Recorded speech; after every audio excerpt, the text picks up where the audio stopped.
like that. Yeah, but essentially the best way to explain Blueprints. So it is a roguelike puzzle game, I guess. And the general gameplay loop is kind of like Betrayal, where you're drafting rooms and building a house. Hijinks ensue. It's so good. Yeah, it's a really sick game. How much It is is. it? I think it's like $15-20, but I have it on Game Pass. Yeah, again, I have it on. Yeah, I also have it on Game Pass. I got it on PlayStation Also, Plus. John, just get Game Pass. Claire Obscure is on that as well. I know you already bought it, but No, you're not already. Or is he playing Claire Obscure again for the? Bro, I honestly want to. It's up in that tier of like game that's so good I wish I could play it again blind. Well, you said it has. Blueprints is 30 on Steam. okay. You said it has an ending thing where you could play it a second time. There's two different things, but you can also like Yeah. just load a previous save and see it. But Yeah, like, that's not fun. also they added a mode where you could fight the secret boss, like even if you beat it, which is nice and they added it so that you can cap your own damage. Because originally the game captured damage at 999, and then later on it lets you go above that because you need to. And then they just added in two ways that you can cap it to 99,000 damage and 999,000 damage, which are very important if you want to make the game fun in the end game. Because if you find an OP build, which is pretty easy to do, boy does that game get silly with the damage numbers real quick. You're talking like turn 1, like 150 million damage, and you're like, well, that boss died. Well, Damage numbers in this game are just nonsense numbers. It's just like Monopoly numbers. Fucking Disgaea. Yeah, I did. Yeah, my Yeah. guy did 3 trillion damage. Shut up. That's nothing. That means nothing. Let's roll into what we've been up to. Get the podcast started before we start talking about our 6 shows, which has the really fun talking order of Michael Mason, Mason. Really fun podcast conversation tonight. Sorry, I get Don. Fucking I get to go. go, a lot tonight. It's Oh, really fun. we'll see about that. Yeah. You never know. Mhm. But things I've been up to. Manga wise, some things have ended. I'm trying to. You have to give me a second to talk. We all wish Rent a Girlfriend ended. Is it not? I It's thought it. still I thought it was done. I thought that was its last Technically, chapter. No, is what I heard. There is going to be like Epilogue chapter. I don't know an extra like what it is. I've heard yes. I've heard no. I pray to God it's over. I know Holy Sidcraft shit. ended. Sidcraft Don't ended. cry I have. because it's over. Cry because Yeah. it happened. In the first Sidcraft place. ended. I have to catch up to it to see how I feel. Because it's been a bit since I was reading. Getaway Matsumoto-kun ended a while ago on Manga Plus, and I have to go finish that as well.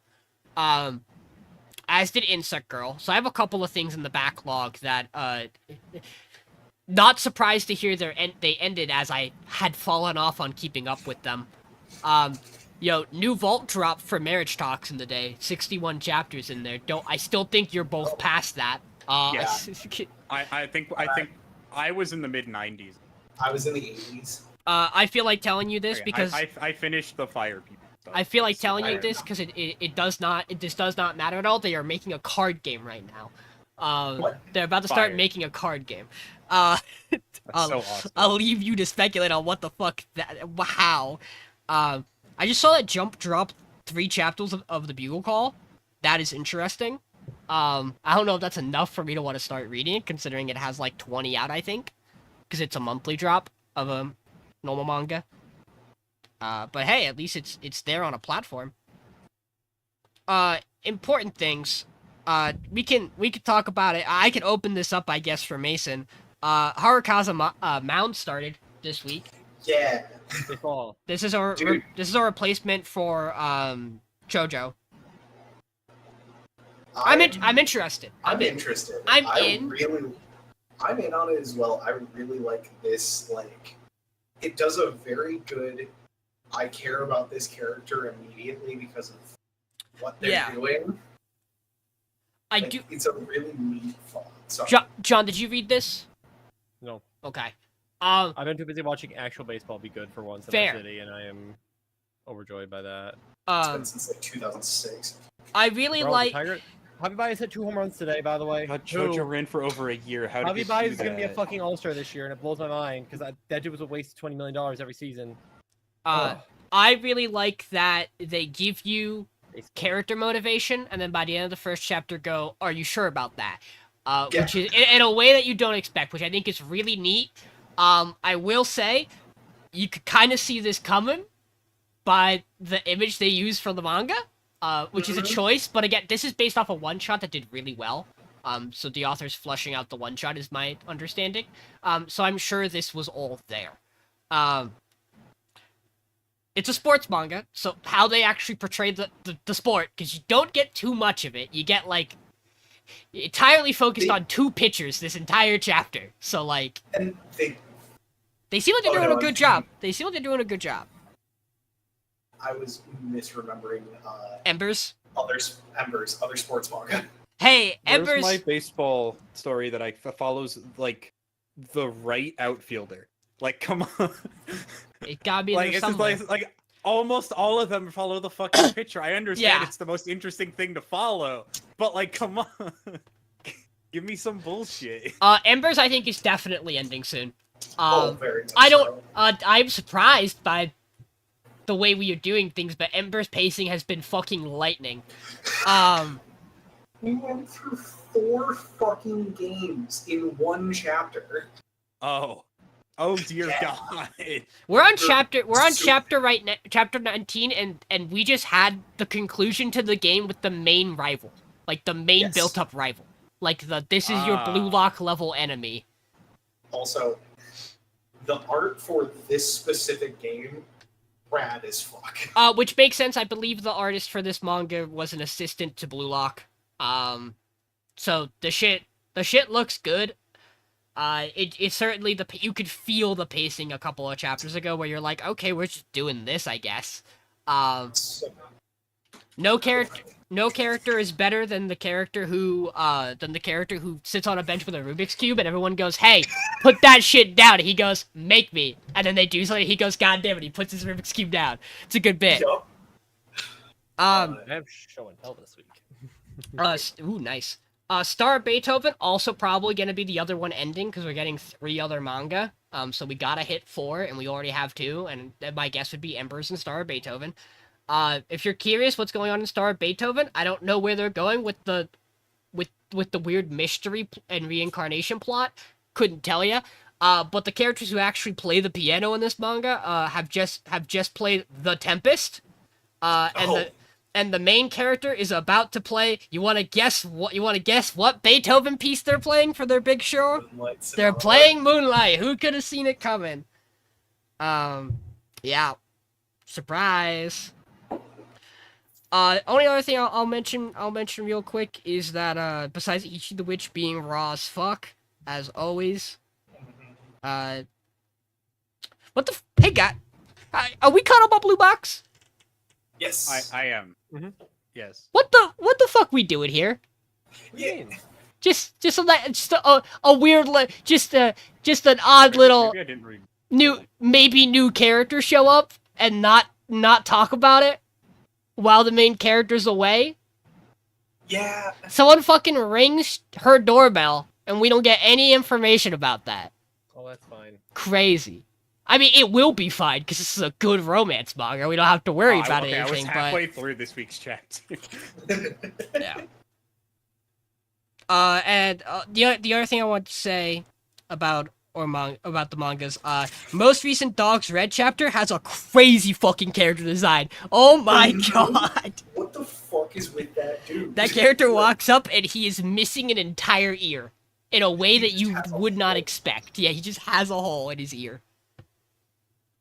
That is I feel like that's mostly my manga updates. I'm trying to think if there's anything on Manga Plus that I am reading that I want to highlight. I am starting to go through. We'll see if I keep up with it or if I decide to not. But I've started reading through Zatch Bell. Yeah. It turns out Zatch Bell has like an odd translation thing where basically fan translation wise somebody went through and fan translated all of Zatch Bell a really long time ago. And so it's a matter of, like, there is now people who are going back through it, and they're, like, so, like, you have the option of being like, okay, you have the Viz translations now for the original Zatch Bell. Do you go off some of the Viz translation stuff that does make changes and does censor content? Their answer was no. And then... but then, like, okay, we could do maybe some of the translation better than the original. So I'm gonna stick with the newest one that's been going out. But at some point I'm gonna catch up if I'm reading. And I will just have to go back to the original, which will be interesting. Man, that main character's fucking rad as hell. He's such a cool main character. I forgot how immediately interesting and engaging of a personality he is. Because his whole thing at the start of the story is that he is a genius. And because he's a genius, nobody fucking likes him. Besides, like, the one girl. And so, like, the whole premise of early Zatch Bell is Zatch shows up and is like, your dad wanted me to help you live a good life. And he goes, get the fuck out of here. And then he realizes, oh shit, maybe Zatch has some good points. But he's, like, very blunt. His thought process is always, like, his thought process is very complicated and often leads him to getting wrong answers because he thinks too much. And, like, he's a very, very interesting shonen protagonist. I like it a lot. He's very different from a lot of the other ones. And I remembered that from when I watched it. I want to say... That is everything on the manga side for me. I don't think there was anything particularly new besides Marching Crown being Marching Crown. Marching Crown is something, bro. It's doing Dude, something. the ankle reaper is giving it feet. Give it feet. Give it feet. They fucking said, what if we just put the KKK in this manga? And that's crazy. But they want your toes. Yeah, but they want your toes, and that's crazy. Toes. Man, Aka, what we doing over here? I have some show and tell this week on a lighter note, because I went to NAIC this weekend in New Orleans for the second time. Very fun. I went 4-4, finished 4-4-4. Out of about 1,200 competitors or something like that. High 11, low 1,200 players. I was 4-2 at one point and lost to a top 10 CP earner in North America. Because the 4-2 tables were fucking ludicrous this year. You had, again, you guys, this is gonna mean nothing to you, but we had like guys like Carson Comfer and Joe Garte and Yotam Cohen, who are all like very high CP earners. We had fucking Wolf Glick at the 4-2 tables. He didn't make cut for the first time in Scarlet and Violet for day 2. He finished 5-3. Yeah, and I went 1-3 against a certain archetype that I fucking hate, because if you run CSR Zama, you're flipping coins all day, and fuck you. I understand it, it's broken, but like I hate flipping coins, because even my team that I had some tools into it, every time you play a CSR Zama player, if your team is built correctly, you're still going to get to situations where it's a coin flip, where it's either I win on this turn or I lose on this turn, and that's just it. And that's just the outcome you have to deal with. That's CSR Zama. It's really fun. It's really cool. Imagine doing that for fucking 8 hours a day, like a 9 to 5 clocking in. Like, I can't. So anyways, I played Kyogre and Zacian, and I had Sneasler and Roaring Moon on my team. It was really fun. It was very cool. What? Sorry, I meant Zamazenta. I had Shieldfish, not Swordfish. Pokemon had some funny names for restricted duos. We called CSR Zama ZSR. So there's Swordfish. There's Shell Shocked, which is Miraidon Terapagos. Swordfish and Shieldfish are just Kyogre with Zacian or Zamazenta respectively. There's Solar Eclipse, which was Koraidon and Lunala. That's a fun one, because we had Lunadon before. So, yeah, it was a really fun tournament overall. Like I said, lost to 3 of the 4 CSR Zama cores that I played. The other one was like a Miraidon team with, I think it's some kind of Ice Rider team I lost to early on. But overall, it was an okay day. Some ups, some downs. Played some good players. Played some not so good players. That's the fun part of it. Day 2, we got a bunch of side event tickets, which is what we really grind out, because there's usually pretty good prizing. Didn't love the prize haul this year. There wasn't a bunch of big prizes we wanted, so we ended up converting all of our prize tickets to packs. Now, here's the thing. Packs to prize tickets at NAIC are usually 10 tickets a pack, which is pretty good ratio. Usually Pokemon packs are around about $5 per, right, with the new sets. Usually it's like 5 to 10, depending on which set it is. Prismatic's like 15, because that set's overhyped for some reason. It's evolutions, that's why. But we'll say $5 a pack for the math. we opened 54 packs off of $100.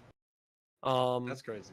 Which is a ratio of like maybe $2. $2 a pack, Less than which is $2 back. insane. Because we played a side event for Reg H, which is the no restricted, no legendary, no paradox format that was for about half a year this season. I went 3-2 in it. Amber went 1-4, so we got tickets from that. And then we played a Chaos Cup afterwards that I went 3-0 and Amber went 3-2 or 2-1. And I played one other side event on top of that on the last day that I went 3-0 of. So we opened 54 packs in total over the weekend.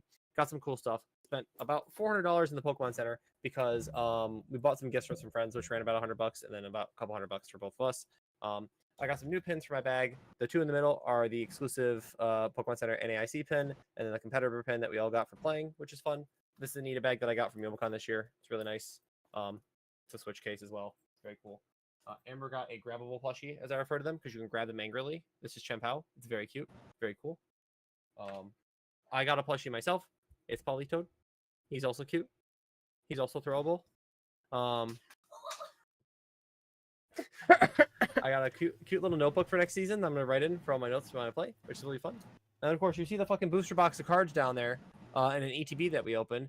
We opened the Searching Sparks one, which is the dark one, not the light one there. And we opened that. We got an entire booster box worth of cards because there's 36 packs in those. And we bought 54 of them. So you best believe we got an entire fucking box at the thing. The funniest thing though is on the first day we got 44 packs in total. So it's one booster box and 8 extra packs. We decided to do 4 extra Journey together and 4 of a different set. Now, Amber, we're opening the loose packs, looks at the pack and goes, "Ooh, this one's going to have the Lily's Clefairy in it." Mind you, this is the first pack of the day. She pulled the fucking secret rare $150 best card in the set, Lily's Clefairy, because Amber is the best and you let her pull all the cards. But we also got some other cool pulls from that. We own all the cool full art Iono cards now. That's funny. We got another one of full art Articunos, which is awesome. You know what we didn't pull? The one fucking card I wanted, which is the Salamence. We pulled her fucking Furret full art secret rare. Didn't pull my fucking Salamence secret rare. That's like an $80 card that I didn't want to buy. You just gotta get better. Yeah, I do have to get better. I understand that. But the fact that she literally just goes, "This one's going to have the Lily's Clefairy in it. First pack." There it is. All right, cool. Well, that made our entire... How to pull. Made all of our expenses worth it. That card's going to go to grading. That card's going to be worth way too much money for a fucking piece of cardboard. Sweet. Correct. Yeah, overall, very fun trip. Got to hang out with some friends. Got to learn a ton about Unite on the plane ride back that I tell these guys about, and I'm not going to make them listen to again. But I learned a lot about Unite and how that structure works because I met someone very nice on the plane ride back. So yeah. Now I have a nice couple months off season from Pokemon that I don't have to think about it, which is very fun, and I very much love that because Pokemon wears me out a lot. I didn't show Bagon. Oh yeah, I got one more thing. I got a little figure. It's Bagon with little balloons attached. It's big. He got little balloons tied to him because Bagon, it's called Hope.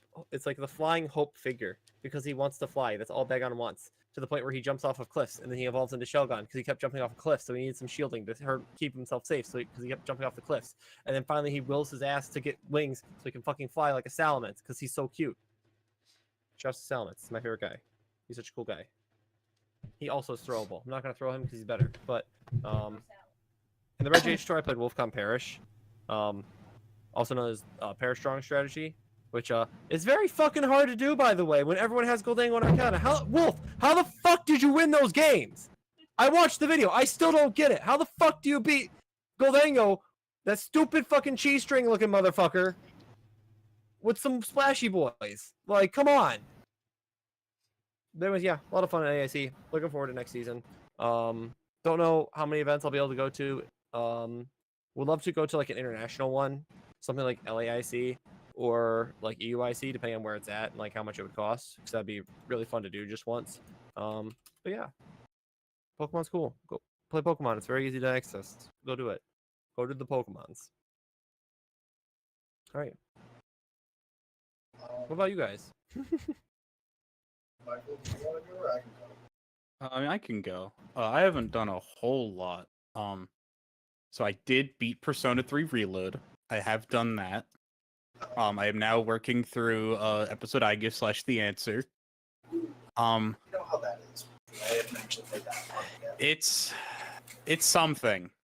Okay. Because it is just it. So the thing with The Answer, it is just straight dungeon running. it is dungeon delving. There's no social links. You do get like a little bit of like character stuff does happen, but it's like upon doing X amount of dungeon delving stuff, story moment happens. And it's one of those things where now that the game is now that like I was used to using my stupid shit by the end of the game, which you can get again, you can like transfer in a save file and resummon those personas. You still need to pay the full price for them. Oh god. Which is a lot. Yeah. I don't like I don't like in Persona games when I have to sit there and guess enemy weaknesses, especially because in 3, notably, there's no fucking pattern. It's just whatever they felt like that time. Light and Dark tend to be pretty consistently opposing. The other 4, it's just whatever they felt like at that moment. And then sometimes it's just like, oh, you just didn't try Strike. Haha. Get fucked, nerd. And I'm like, why? Try Strike. Like, realistically, it's that if you do a whole turn cycle, you do just get to check it with Fuka. But that's 35 SP, which is a lot. But yeah, it's interesting. I'm probably gonna get there because it is pretty short, I think, relatively. I wouldn't know. Again, I don't actually know because I imagine these segments of these like because you essentially go through like recolored or like vague redesigns of sections of Tartarus.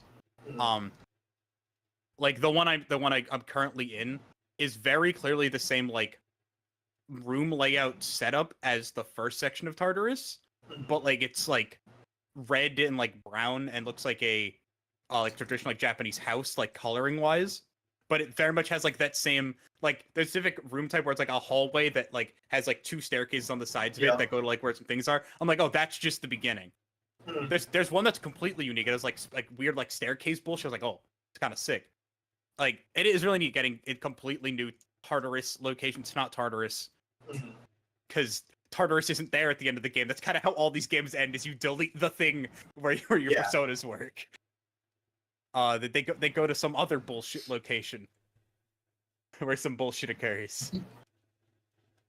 But like, yeah, that's been neat. Outside of what the fuck else have I done? I mean, I mentioned it when we were talking about the manga. I caught up with Blue Box and Dakane Banashi. Those are the only 2 I've caught up with. So Michael, about the bullshit they're pulling, and I got a Banashi. Oh, you know, yeah, they're doing some bullshit. Oh, actually, did I read 162? I haven't read this week's chapter. That's fine. I caught up on Saturday. Yeah. It is. This manga likes to do a lot of silly things. It likes to look at your main character and someone goes, what if you tried this? And this section of the manga, 2 people are doing that to her on completely separate issues, and she's decided to do both of them at the same time, and I love her for it. I love her for it. And boy, is it not working, but like it's fine because she's awesome. For what it's worth, it's kind of working. Like, if it was anyone but her, they would not be having the success she's having. It's just the success she's having is not... It's not as good as she wants it to be because she's her. Yeah. Or as other people expect. You know, the people who remember her, because it's been like a 3-year time skip, so some people don't know her. It's very funny. I guess within this week is when I went and did some of the downloads for the Steam Next Fest that happened. I played 30 minutes of Starlight Revolver. I've heard. Was not very enthused. Yeah. My issue with the game is that maybe it's just the character I played. You are very clunky. Enemies don't get stunned by your attacks, so character with slow big hammer swings feels really bad when you're getting hit mid combo. Fair. And also this game has this really weird system that it doesn't fucking tell you about because this game doesn't have a tutorial because it's like a super duper early beta. Where you have energy that slowly drains as you're going through stages. You can get this back by just playing through the stage. You also get extra for like perfecting a stage, which is fucking impossible. Because these enemies are stupid. If you run out of this energy, you just slowly start draining life. I didn't realize this energy was a thing, and there's like a mechanic at the end of each stage where you can like bet it away for items. That the game didn't explain until I died and had to go into like 5 menus to find how it explained that. It just... Maybe the game will be fine with like... actual tutorials that explain what's happened. Because like my issue also is like you get to the end of a stage, it goes, okay, go through the portal with this symbol above it, this symbol or this symbol. This symbol went down to the means this symbol means like next stage upon beating it, you get to upgrade an ability. This one you get like an item to pick from. This one you get more resources. The visuals didn't fucking get. One of them's a goddamn fucking ball in a cup. I don't know what that means. What is ball in a cup? What is got a stage? I think that was like There's get ball in the item, cup, bro. but I didn't get it. You must play beer pong. Yeah, it's something like that. Champ? Pong champ? I classic. downloaded a game called Saints of Hope that I opened and then closed. I was like, I want to do something else right now. I opened it and went, actually, I want to go play Persona 3. Probably is what happened. But like, yeah, that's been my week. So for my week, I caught up on all of my manga. Turns out I was like 2 weeks behind on everything. So I caught up on that. Schema-10's been fun. Like, Schema-10. The longer I go in that, the less I root for our initial, like, love interest that we gave the main character, and the more I root for the other two. Because I just don't care about the first one.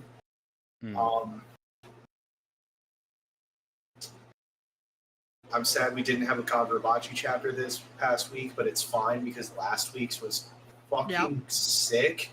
Yeah, it's so good. Oh, that's right. I think when we talked last week, you hadn't read it yet.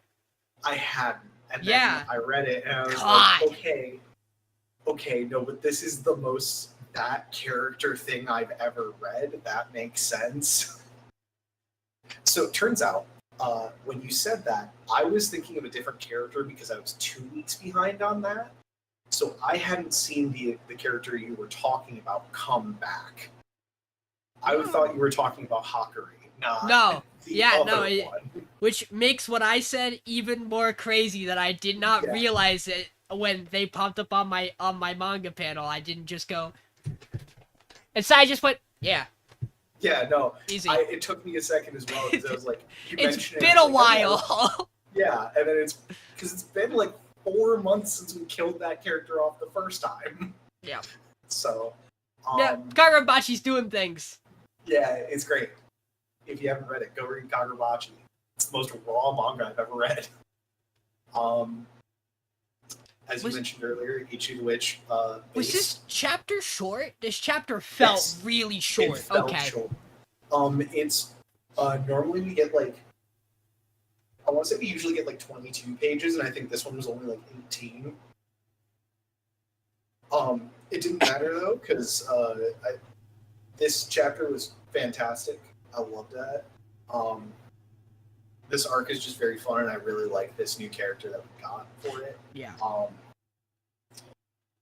Aside from manga, I've also been playing Persona 3 Reload. I just beat the second boss when you first get Fuka. That game's good. It's very fun going through that game and going, oh, that's new. Sick. Such as Fuka being a character. Yeah. Aside from that, work, my normal tabletop games. I play a lot of Marvel. It's fun. There's something else. So I have been dragged into, not unwillingly, but I have been dragged into watching shitty Netflix reality TV series that are designed to be trash television. Hell yeah. Like what, Mason? Which ones? I started watching The Ultimatum. Which one's that?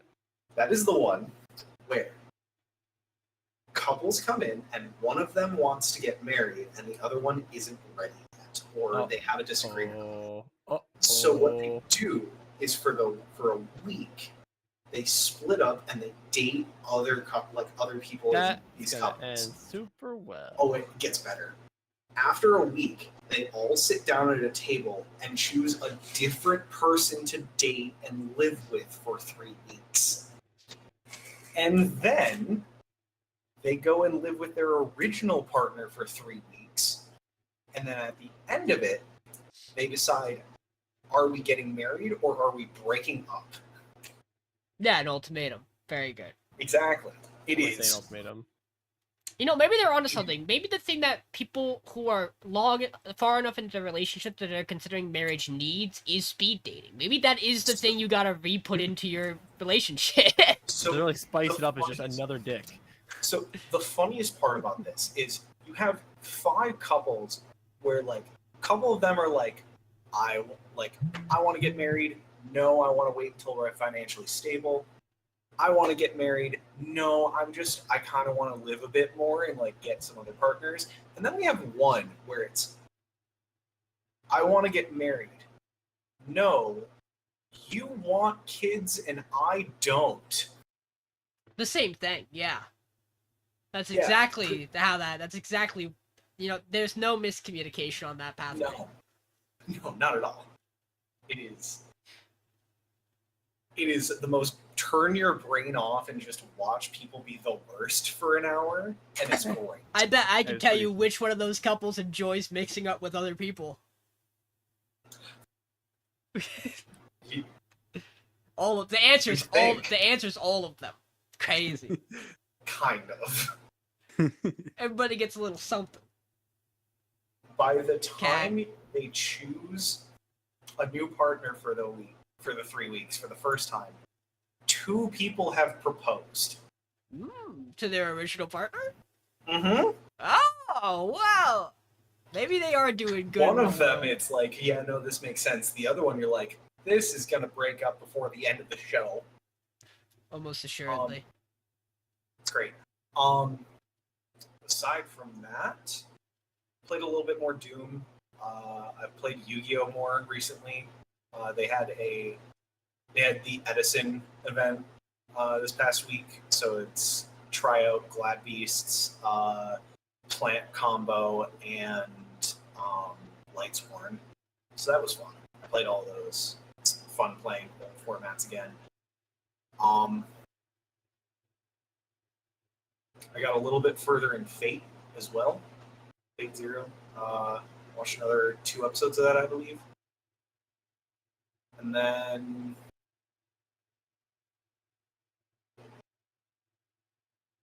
work. That's about it.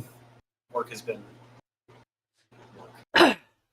So I played D&D, to nobody's surprise. I will not be playing D&D for 3 weeks. Oh shit. So Dylan is on actually how does it break down? I'm trying to remember. Yeah, Dylan is on his honeymoon, so we're off this week and next week. And then Painless is going to a convention the first week of July. So we are also not playing then. So we're taking basically an entire month off. We have 2 sessions of this campaign left. 3 maybe is Painless's bracket around it. He's like, you never know, but probably 2. He's like, we will be done with this and ready to start the next one by August. I'm like, cool. We may have just killed a demigod. Things happen, you know? Our cleric we're in the middle of this fight. We're doing this fight. We have a horde of wolf spiders coming at us from the back, because we're fighting Miska the wolf spider. We have a horde of mini wolf spiders coming our way from behind us in the path we came through.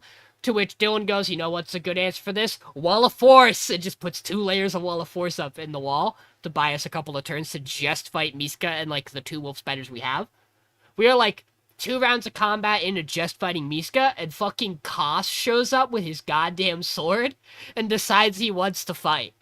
And we're like, dude, this is not the fight we wanted to fight you in, but sure, why not? And so him and our fighter just whack each other for 7 turns straight, is essentially what happens. They don't fuck around and hit anybody else.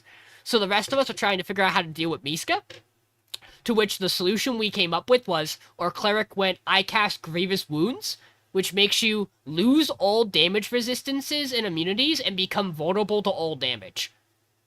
To which our paladin went, yeah, bet. Went to attack, hit, went I don't want to smite yet because I think I might, because I want to fish for the crit and then immediately crit on his second attack and did over 200 damage to the boss. Fucking. It's my boy Vidi, because he can't play anything but Paladin. This is his 4th fucking Paladin, and it's things I've been a part of. Paladin's fun. They do be Paladin. There's nothing quite as satisfying as going Divine Smite. Yeah. New Divine Smite's not as fun, but fair. Because once per turn. Yeah, that's fair. Yeah. But like it's significantly less funny than going bong. Just every time. Yeah. Bong. Until you're out of bong. Until you're out of spells. Yeah. Doesn't matter. Everything dies by the time you've used 4 of them. Yep. And then I've actually played a video game. Holy shit, I did it. First time ever. That's not Mario Kart. I did mess around a little bit more at Mario Kart World. I've been doing more free roam stuff. That game's really fun. I really like messing around in the free roam with the free roam challenges and stuff. I think it's really interesting. It gives the game another layer. When I'm available to pick one up. The other thing I did is I finally decided, okay, sit down, boot up, Switch is connected to the TV. Let's boot Fire Emblem Engage. General fan base opinions about this game are that story and characters are not good. The gameplay, however, is apparently fucking incredible. Engage, Fire Emblem. Okay.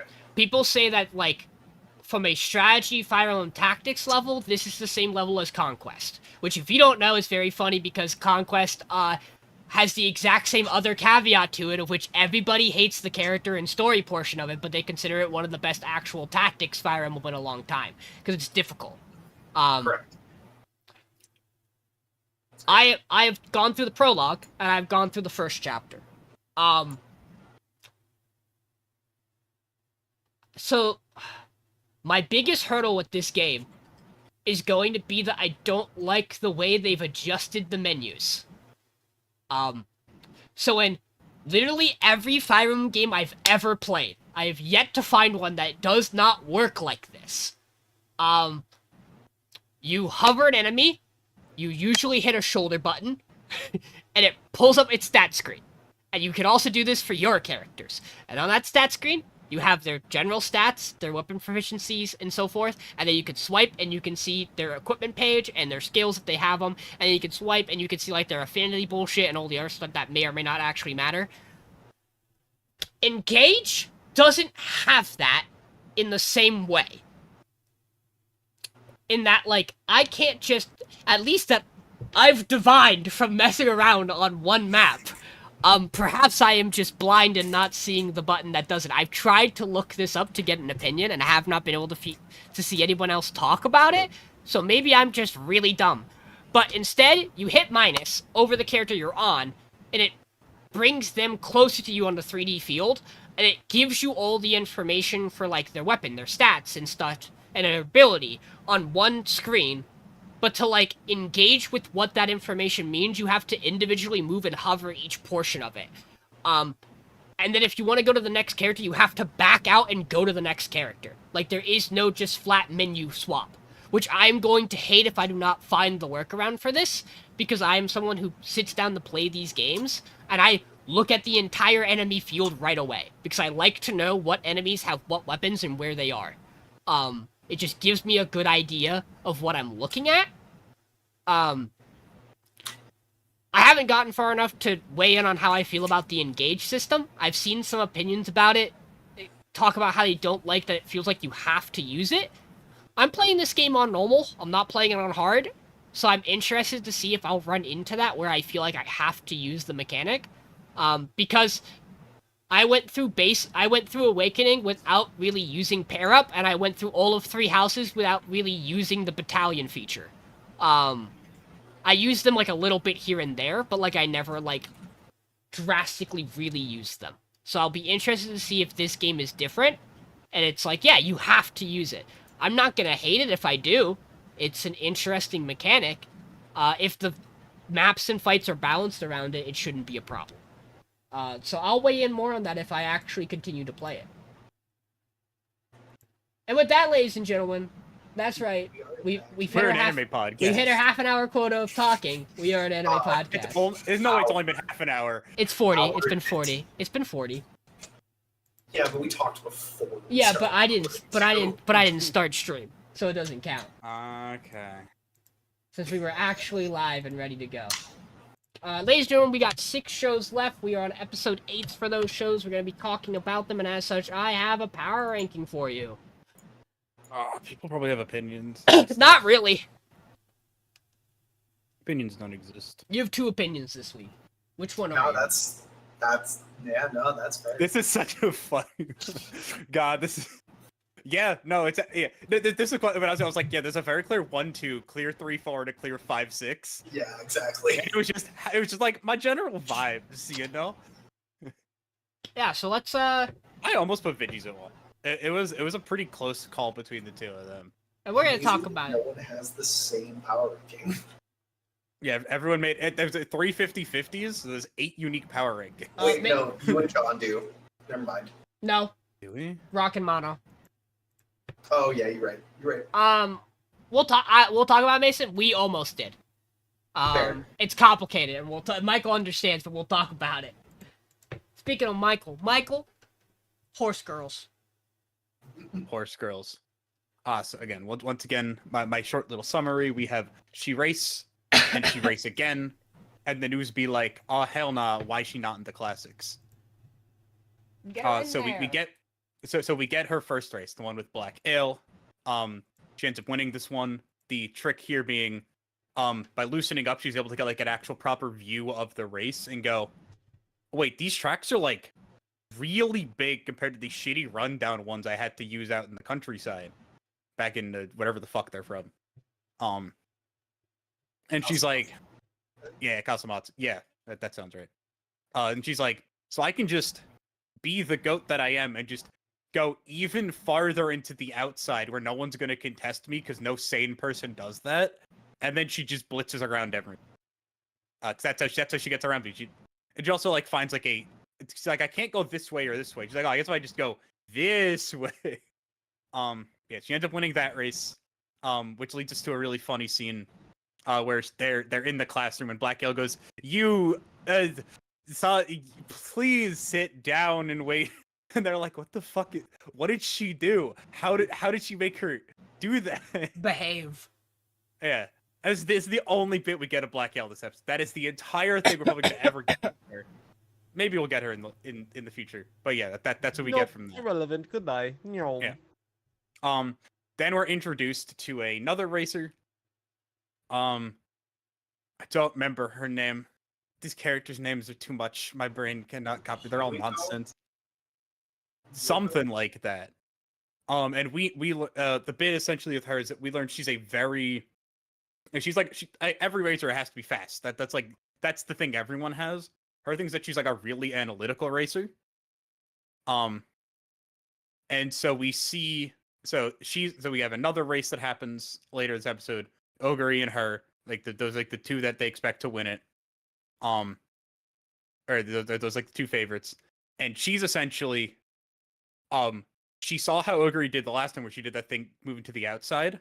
And she's essentially holding a position where Ogre can't do that specific move because you have to run through her to do it. A little Or different. slow down like a lot. Or the idea, she's essentially blocking any path she could take to push to front. So what it is that this course is much longer, and so it is ideal to move to the inside so that you are saving stamina for the end. And so she's blocking her approach to the inside. And the reason Ogre shouldn't go to the outside is that it's such a longer race that it basically triples your stamina depletion. However, I mean, it's not that it triples. It's just It's 40 extra meters. yeah. With a race this long, that extra Yes. being even an extra meter out is an extra meter out is 40 extra meters of total running. I was And exaggerating. every pace to the left, every pace to the left would be a even bigger gap. Yeah. And then essentially Ogre goes. So the bit here is that because she's forced to the outside slightly, she's going to you would normally try to pace set as if you're in the middle. Ogre goes, no, I'm just gonna pace set as if I need to do this specific run that you have me push to. because once again she's the fucking goat. And then just once again at the end does her bullshit, goes crazy, goes stupid. Then we get a third race this episode. Ogre's not in this one because it's one of the classics. And we see this other racer from this past race. She ends up winning this race. And like second place was like in fourth place of that race before, and the third place was like 12th from that race or whatever. Because essentially that this episode's been trying to build up to is the media and the world's going, okay, but why the fuck should I even care about these? Ogre's not allowed in them, and the person who's winning them is worse than Ogre at racing.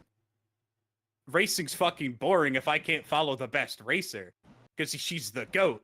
Well, I want to watch her race, not these fucking Joe Schmoes.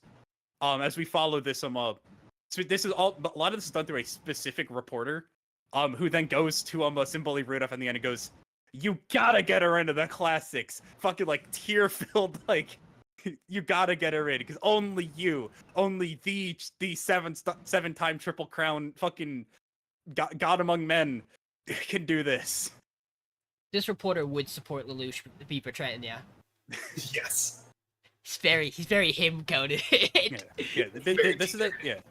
Again, the thing with this episode, I think the reason why most of us probably have it lower is that the races aren't particularly interesting. Yeah. They're kind of just she wins again, and it's not like they're not like visually super interesting. Like, yeah, she takes the outside. The second race is neat, the pace setting to do it, but it's not even like to be like tactic. It's just she pace sets properly, which she had to be doing kind of anyway.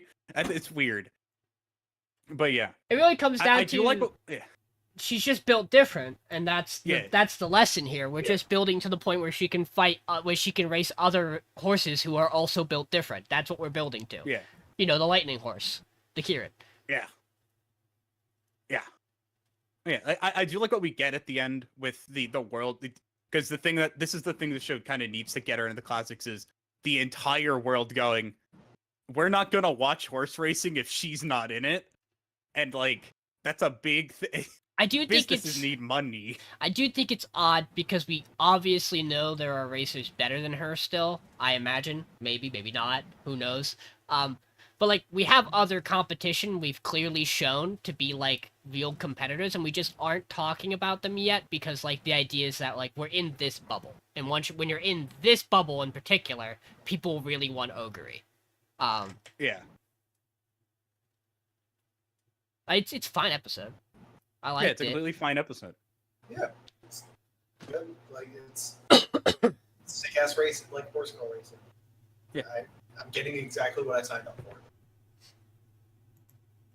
Give me more racers that are competitive with Ogre, because it makes it more intense. Because right now she's just smurfing. Yeah. Yeah, it's crazy how badly she shits on Ale in that race. It's fucking nuts how she just. Like, I do like the push for her to get into the classic. So I don't know if it'll work, but this is the way. You got to get the press on your side. You got to get everyone on your side, and eventually bring it right back around to the president and be like, "Hey, biggest ambassador for the sport, you got to come in and do something. Get your girl in the race here. Got to put the best on the best."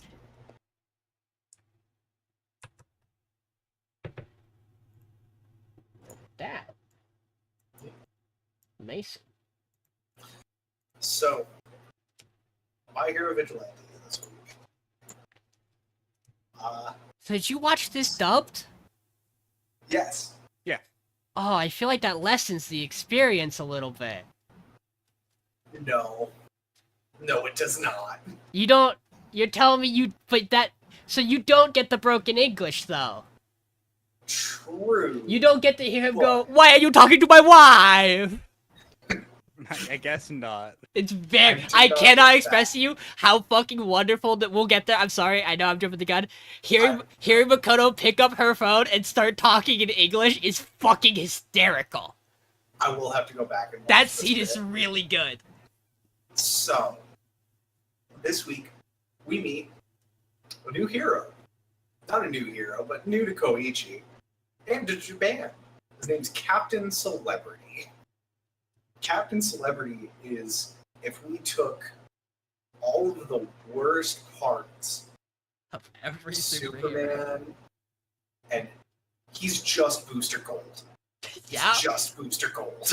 That's all he is. If you read comic books, you know who that is. If you haven't, just look him up. But he's just the worst. His entire bit is he has moved to Japan because he had a lot of controversies in America, and they haven't followed him here yet. So he's trying to get a new start and still be like top dog because he's the #1 hero in America until kind of chased him out because he's the worst. And Koichi keeps showing up to like help out, and Captain Celebrity kind of takes it over and tells him, "Hey, get out of here, kid. You're ruining the mood. You are getting in the way of the shot, and publicity's bad if you're here." And Koichi is getting more and more pissed off to the point where Pop and Knuckle Duster are like, "Hey, man, I've never seen you hate somebody. Your name for a while quite literally was Nice Guy. Like, what's going on, dude?" And he's just like, "This guy just really rubbed me the wrong way. I don't like him." So he shows up to, they show up to help out another, like, thing that's happening. I think at this point, when they actually do it, it's the building's on fire. And when everything is said and done and Captain Celebrity saves the day yet again, he has a cheer squad this time. And it turns out Makoto is on that cheer squad and is the lead cheerleader, which pisses Koichi off even more. She's on that hustle. She's on that grind. And at this point, Captain Celebrity comes up and is like, "Hey, Makoto, you're doing a great job. Why don't we get a little closer?" Like, she's like, "Yeah, that's great. Let's do lunch." Awesome. Great. Maybe something a little more private. She's like, "Lunch is good." She's great, dude. I love her so I much. love Makoto is so fucking much. awesome. She's the Oh, best. man. So we then cut to the lunch, where Captain Celebrity is trying to get handsy and is just being the worst. And he suggests going to a secluded spot and having some more private time alone. At which point Makoto receives a call, or makes a call. I don't remember which. I believe she receives it. Where it turns out to be Captain Celebrity's wife, who he is in the middle of a very rough divorce with. And it is currently looking for evidence of his infidelity. I don't know why they have to look. It's everywhere. It's everywhere.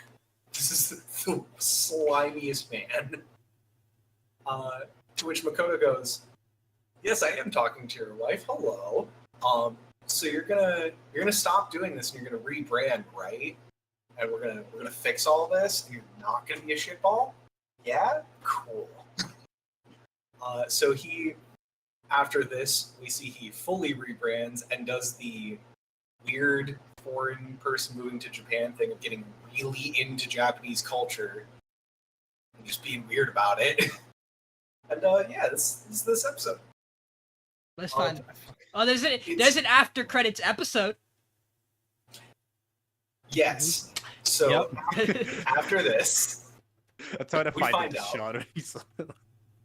we find out that Koichi gets the news that his mom is going to be showing up. This is a problem because his mom is the most strict woman ever. And he's trying to be like, "Okay, so I've been lying to my mom, but like it's been pretty like easy lies to go along with. Like I'm doing well in school, I have a decent job, and I have oh fuck. I told her I have a girlfriend." And Popstep, who is there, goes, what? Bye. And Yeah. Bye.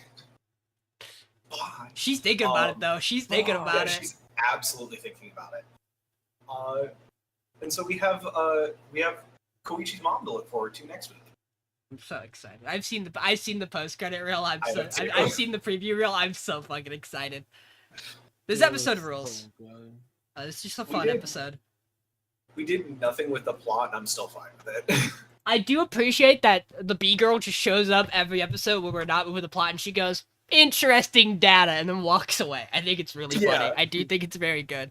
Like, if Cheesecake just shows up to remind us that there is a plot to the show and we're not just doing a character drama. It has that really funny Saturday morning cartoon feel where like you like take the break episode and the main villain's in the background like, interesting, next week I'll have something planned. I mean, yeah, there is a plot and it's happening. Yeah, Slowly. she We'll get keeps to it eventually. she keeps using people specifically with gigantification quirks. It seems. Oh yeah, we did have Godzilla. I guess Definitely it's like not Godzilla. God, that scene was fucking rad. Yeah. Like the way the way it starts, you just see like the people driving, like the way the music builds up, the way they like pan the camera. It was so fucking cool. Like what a well directed segment of show. It was just sick. Also, quick thing about that scene. Very notably, not Godzilla, and it's not because of copyright. It's because Godzilla is already a hero in My Hero, and it's not that one. Fire. Godzilla teams up with All Might at one point in like a side thing, but Of course. Godzilla is a registered hero. yeah, would be. That's so fire. Not all kaiju are bad. Yeah. I asked Michael this. He didn't know. John, Mason, have either of you seen the My Hero movie where they go to America? Yes. Is he in Is this? that the one with the fake? Is that the one with the fake? Yep. Okay, so All Might? he is just Yes. a Vigilantes character. He I think is just a clips. Vigilantes character. He is. Okay. He is. Well, New Vigilantes. technically, he's also in regular My Hero verse, I think. In like the I late don't because stage, because he's mentioned as like. 'Cause I think he becomes the #1 hero again in America after after the thing, yeah. after Stars and Stripes, probably. yeah. That's the thing. I was like, because I know what we Oh. get of America is Stars and Stripes, not him, because Stars and Stripes is fucking bonkers. We don't worry Yes. Her about that. power is stupid and should Yes. have been better.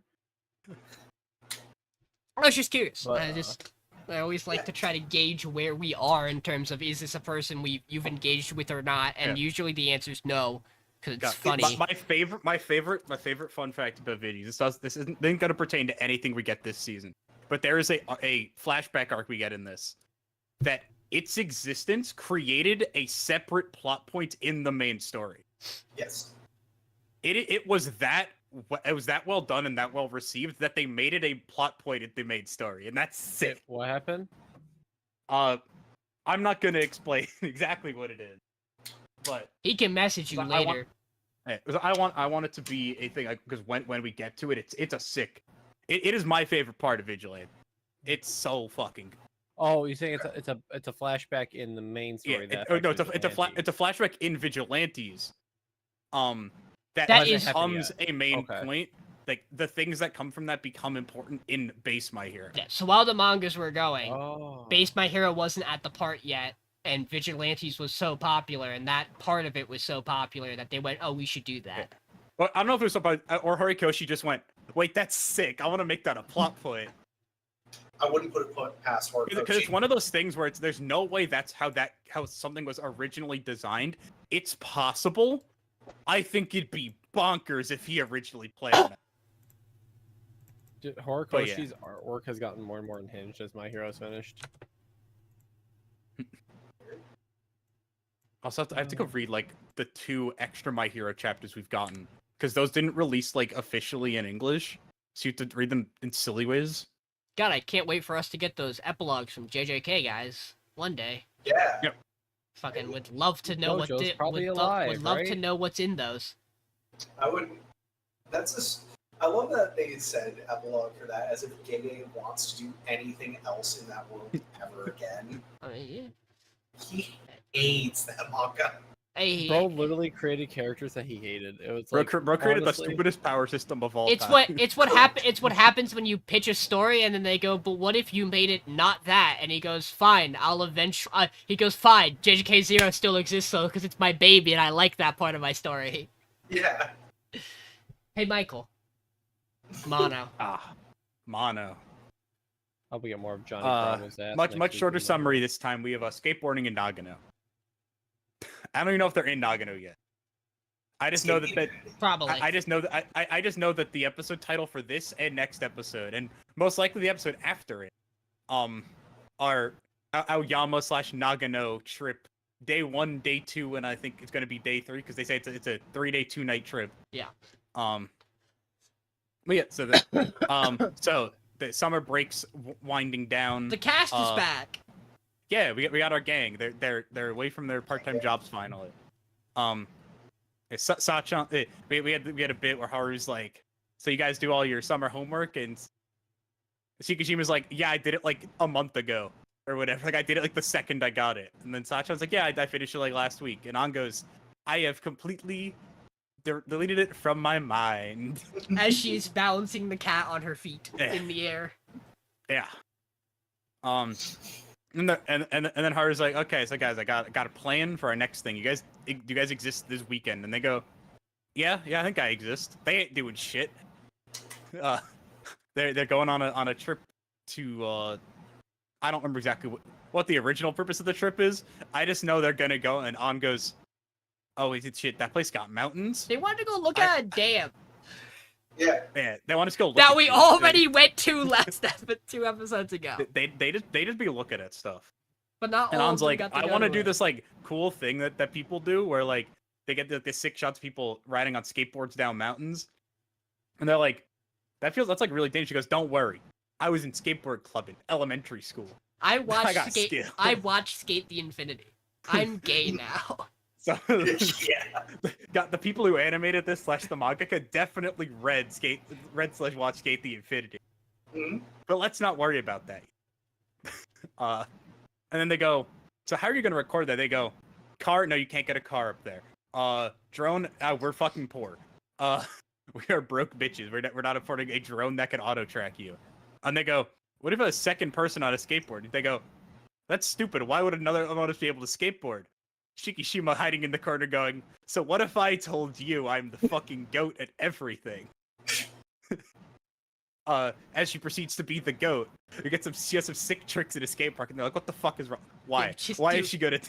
We just cut to a Tony Hawk Pro Skater 3 cutscene and then leave. Yes. Yeah, she's... But yeah, they end up going up into the place. They look around at stuff. They take pictures. That's kind of what they do 70% of the time in the show. They'd be taking pictures and being silly.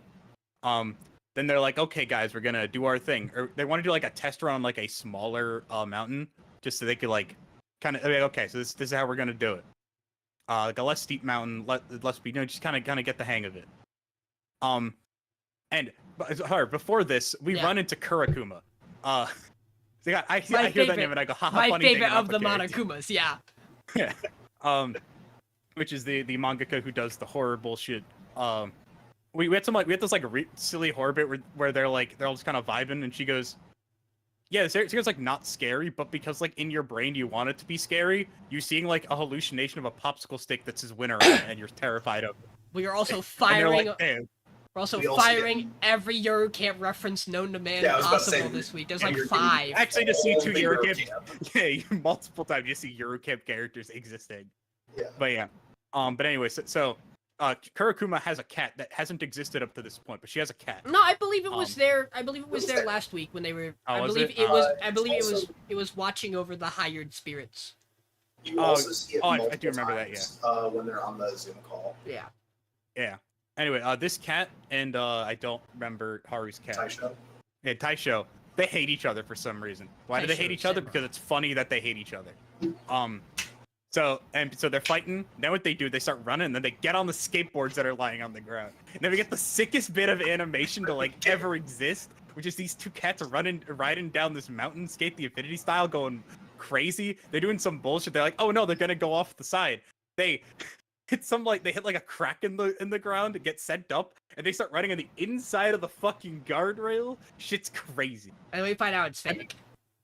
We get a full initial D sequence just to find out it was more hallucinations. Yeah. They might but be yeah. suffering from heat stroke, guys. I think they need to. I think they need to go home. Yeah, I think they might be insane. But then we get then we get later in the day they go and picked up the skateboards. Then we see them actually do their thing. This is also sick looking. Them actually doing the going down the mountain thing. It looks rad. They do their little going to the mountain thing, get some sick shots from it.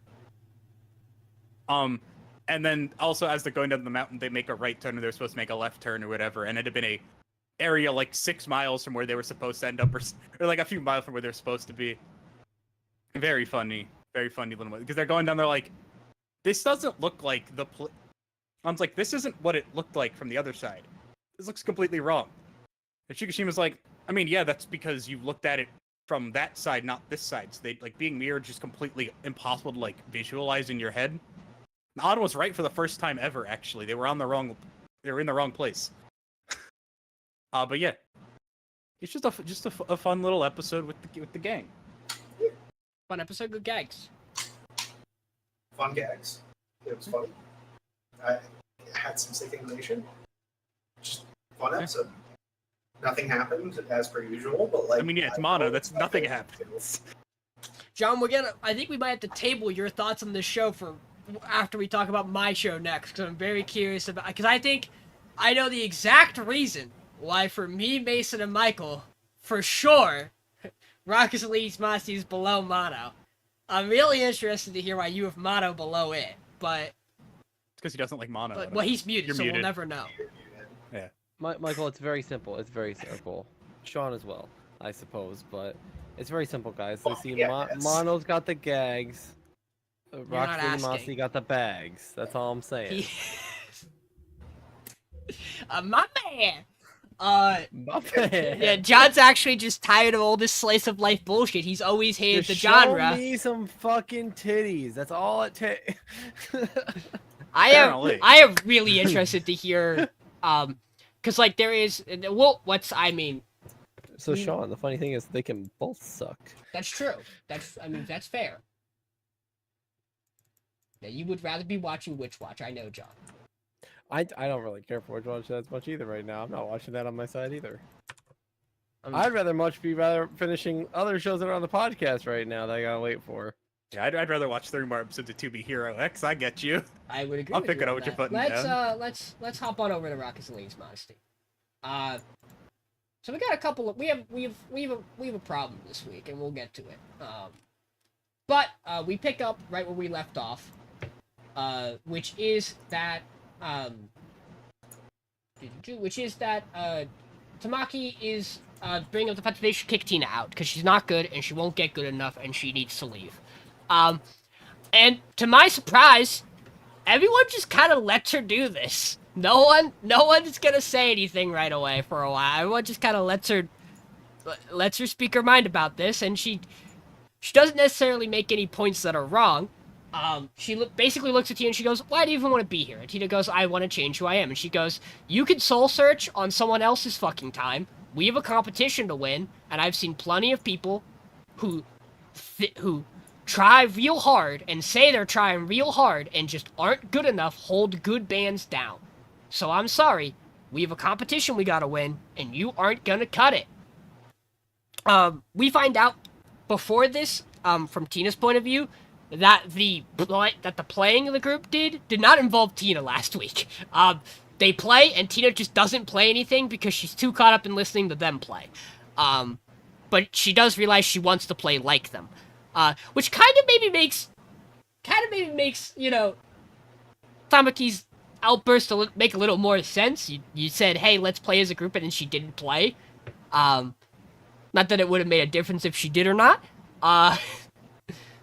And so they get ready to kick Tina out, and Lily goes, "Hey, hold on a minute. I don't think this is fair. She is trying really hard, and I believe in her. Give her another chance. Give us 3 days. We have 5 days before the competition. Give us 3 days, and I will..." 5 days, they have 7 days before the competition. Yes, you're right. Thank you. I for some reason thought it was 5 cut to 3, and then they had 2 left before. They had 2 left at the end of it, and they cut to 3 in the middle of it to show like progress. Okay. But Yeah. But, so, Lily works a little bit more with Tina, and has still not figured out how she wants to overcome her not playing to her fullest with Tamaki. And we get back, and we get ready to, hear Tina perform, and Tina plays 2 notes. And something happened there. So the show decides not to show this performance from Tina, because I guess we don't have time for it, despite it being a pretty important part of this episode. But beforehand, Odaha was like, "Hey, here's what we can do to make this work better. She doesn't have to play the full song in the most complex way. We can take some shortcuts here to let her play the song comfortably so that she can actually play it. And that should be good enough because it'll make her look better than she is and show that she is still trying. And that might be able to sway Tamaki. And so she does this, but we don't get to hear it again, like I said. Do either of you want to explain the technique here on how they do this? It's about upbeats and downbeats. I think the idea is that they have her like accenting the like certain notes. They have her playing on the downbeat while everyone else is playing like polyrhythms and shit. Would help. Okay. Well, I was gonna say would help to better understand it if we heard it. Yeah, that's the thing. We don't know. Vaguely, it is just they simplify her melody. So instead of playing nonsense bullshit with 16th notes and shit, it's like 90% of the melody can be understood if she's just playing like quarters and eighths, which is like your average like it's like playing. Yeah. So right, I forgot about the graphic that they pulled up. So essentially, they show it as like 4/16 into like an eighth double 16th, and then they just play that as 2 quarters and 4/8. Like just cut it down. We're gonna move it to just the absolute bass rhythm of it and the bass melody. And if you can add more, cool. If not, we're fine. We're just holding rhythm and holding a tune. Is important that before this, I forgot. Odaha and Tamaki leave, and Lily and Tina stay behind to practice, and we get a scene with Odaha talking to Tamaki, and she's like, you know, you were really aggressive about this. I was kind of surprised you took the stance. And Tamaki's like, well, you know, she's a rich girl. She's never had anyone push back against her. She's not, this is not going to be a gentle experience. It is better someone tell her to stop now before she's not ready for it and it hurts her. And Odaha's like, that's actually you actually care a little, don't you? Even if you don't want to show it. And then like I said, we cut back to this. Tina plays, and Tamaki goes, well, you told me I can judge, and she's still not good enough, so she's out of the band. And then Odaha goes, but what if I told you I came up with how she played? And Tamaki goes, well, fuck, I'm a simp. I guess if you say so. I guess if you're just gonna say you want her in the band, I'll let her stay in the band. Fine. Jeez. That's how that gets resolved. Is Odaha says I want her in the band, so she stays in the band. Crazy. We at some point in this process, I want to say it's after this, Odaha and Tamaki are talking again, and she's like, it might also be before when they're talking by the tree line, where Tamaki's like, I still don't get why you want Tina in the band either. It doesn't make sense to me. And she goes, well, she saw Lily played and liked how Lily played and now wants to play rock. That's how I feel. She wants to play with Lily because Lily's music's cool. You'll understand one day when you actually understand how good her rock is. And she goes, it's actually really similar to how we were when we were kids and we listened to that one rock star. I wonder if that somehow might be Lily's dad down the line. I wonder. We might never know on this podcast. And essentially they practice a little more and then they get ready to go straight into the competition. Tina and Odaha are wearing trench coats. We'll get to it. They show up at the venue. Odaha raises up the owner of the bar and venue. And then they head back and they're like, oh, cool, a sound room. Rad. We gotta get ready to play. And Tamaki goes, are you gonna change your outfit, Lily? And she goes, no, what's wrong with my outfit? And she's wearing, like, Hot Topic shirts from... Yeah, she's a Scott Pilgrim character. It is absolutely it is a bootleg Rolling Stones cover. Yes. Like, it is actually just the mouth open tongue. And Lily is like, this is like the kind of rock style outfits I still have from when I was in middle school. Sorry, this is like what I've got. You're just gonna have to deal with it. I think this is rad. And then Tina goes, "Do I have to wear this?" And she takes off her trench coat, and she's wearing about the same outfit as Lily, but it cuts off even more of her midriff because it was Lily's and not meant for her. Yeah, I'm like, Lily's tiny. Yeah, Tina's not, Wrong as with we that. know. At which point, Tamaki's like, "Oh, no, what are you wearing, by the way? You're still in your trench coat." She goes, "Oh, you want to know?" And then the other band rushes in. And they just start trash talking each other, and Lily just kind of goes all in on it. It's like, okay, you want to trash talk? We'll fucking trash talk. And then Bitter Ganache gets really into Tina's boobs, and we're like, hold on a minute, she's got, and I think this is a quote, massive honkers. Massive honkers. No, I want to say Lily says that. She goes, if you're gonna have big bazongas, you gotta put them out there or something. Like some real Hantaga hooves. For what it's worth, absolutely. Because these are absolutely not official translations. They are clearly quoting new anime plot with these fucking things. But it's wonderful.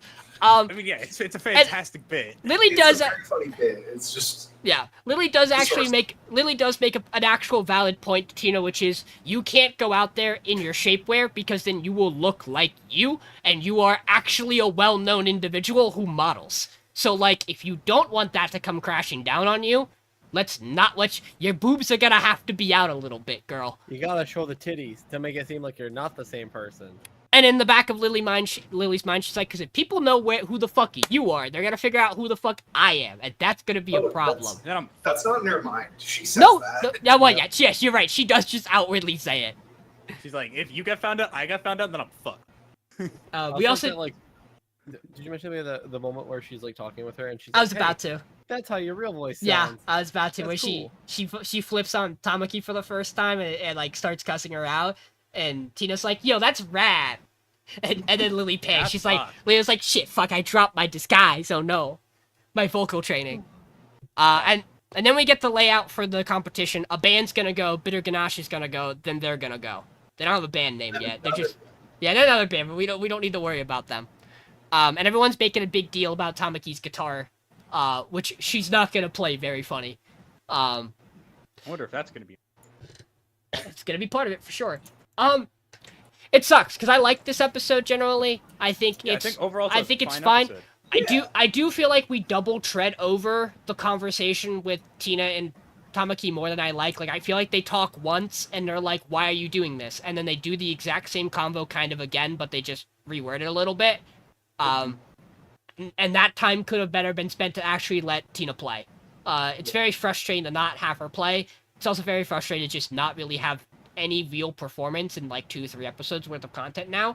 It's a music show. I want my music. I know we're gonna get it. I know almost entirely all of next week's episode it's gonna be music. It's just a matter of like, did you wait too long for it? I like mono. I have a good time with mono. It's a rough call for me to be like, I think mono's a better show this week.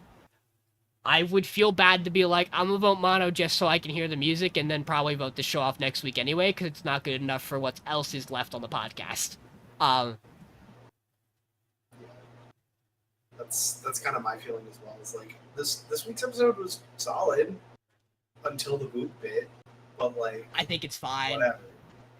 I thought it was fine until Bitter Ganache walks in. Yeah. And they just go, Yes. You don't like the wall of hands? I think the wall of hands is a good bit. The wall of hands was a little silly. I just didn't like it. I don't know what you mean. I also like Once Upon a Witch's Death. I don't see the issue here. Look, the thing about Once Upon a Witch's Death is that it never actively like pushes the bit of like, yeah, it pushes her being pervy. It never pushes the other side of it of the person she's being pervy to, and the show does. I'm just a little uncomfortable with that. I figured you would be. I still kind of stand kind of where I was previously about this, where I think Yeah, it checks. I think this show has pitched itself in a way where it's clearly gonna do it, and I think it's at home in what it's doing, and if you don't like it, totally fine. I think there are this is times it works. Is my this- problem? Is that I think the beginning of this episode it works.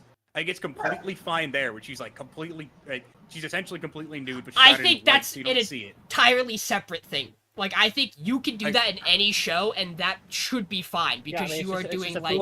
cut, Well, right? because like the thing is, I never had that much of an issue with it in like the performances where they did like that Yes, bullshit within fair. them.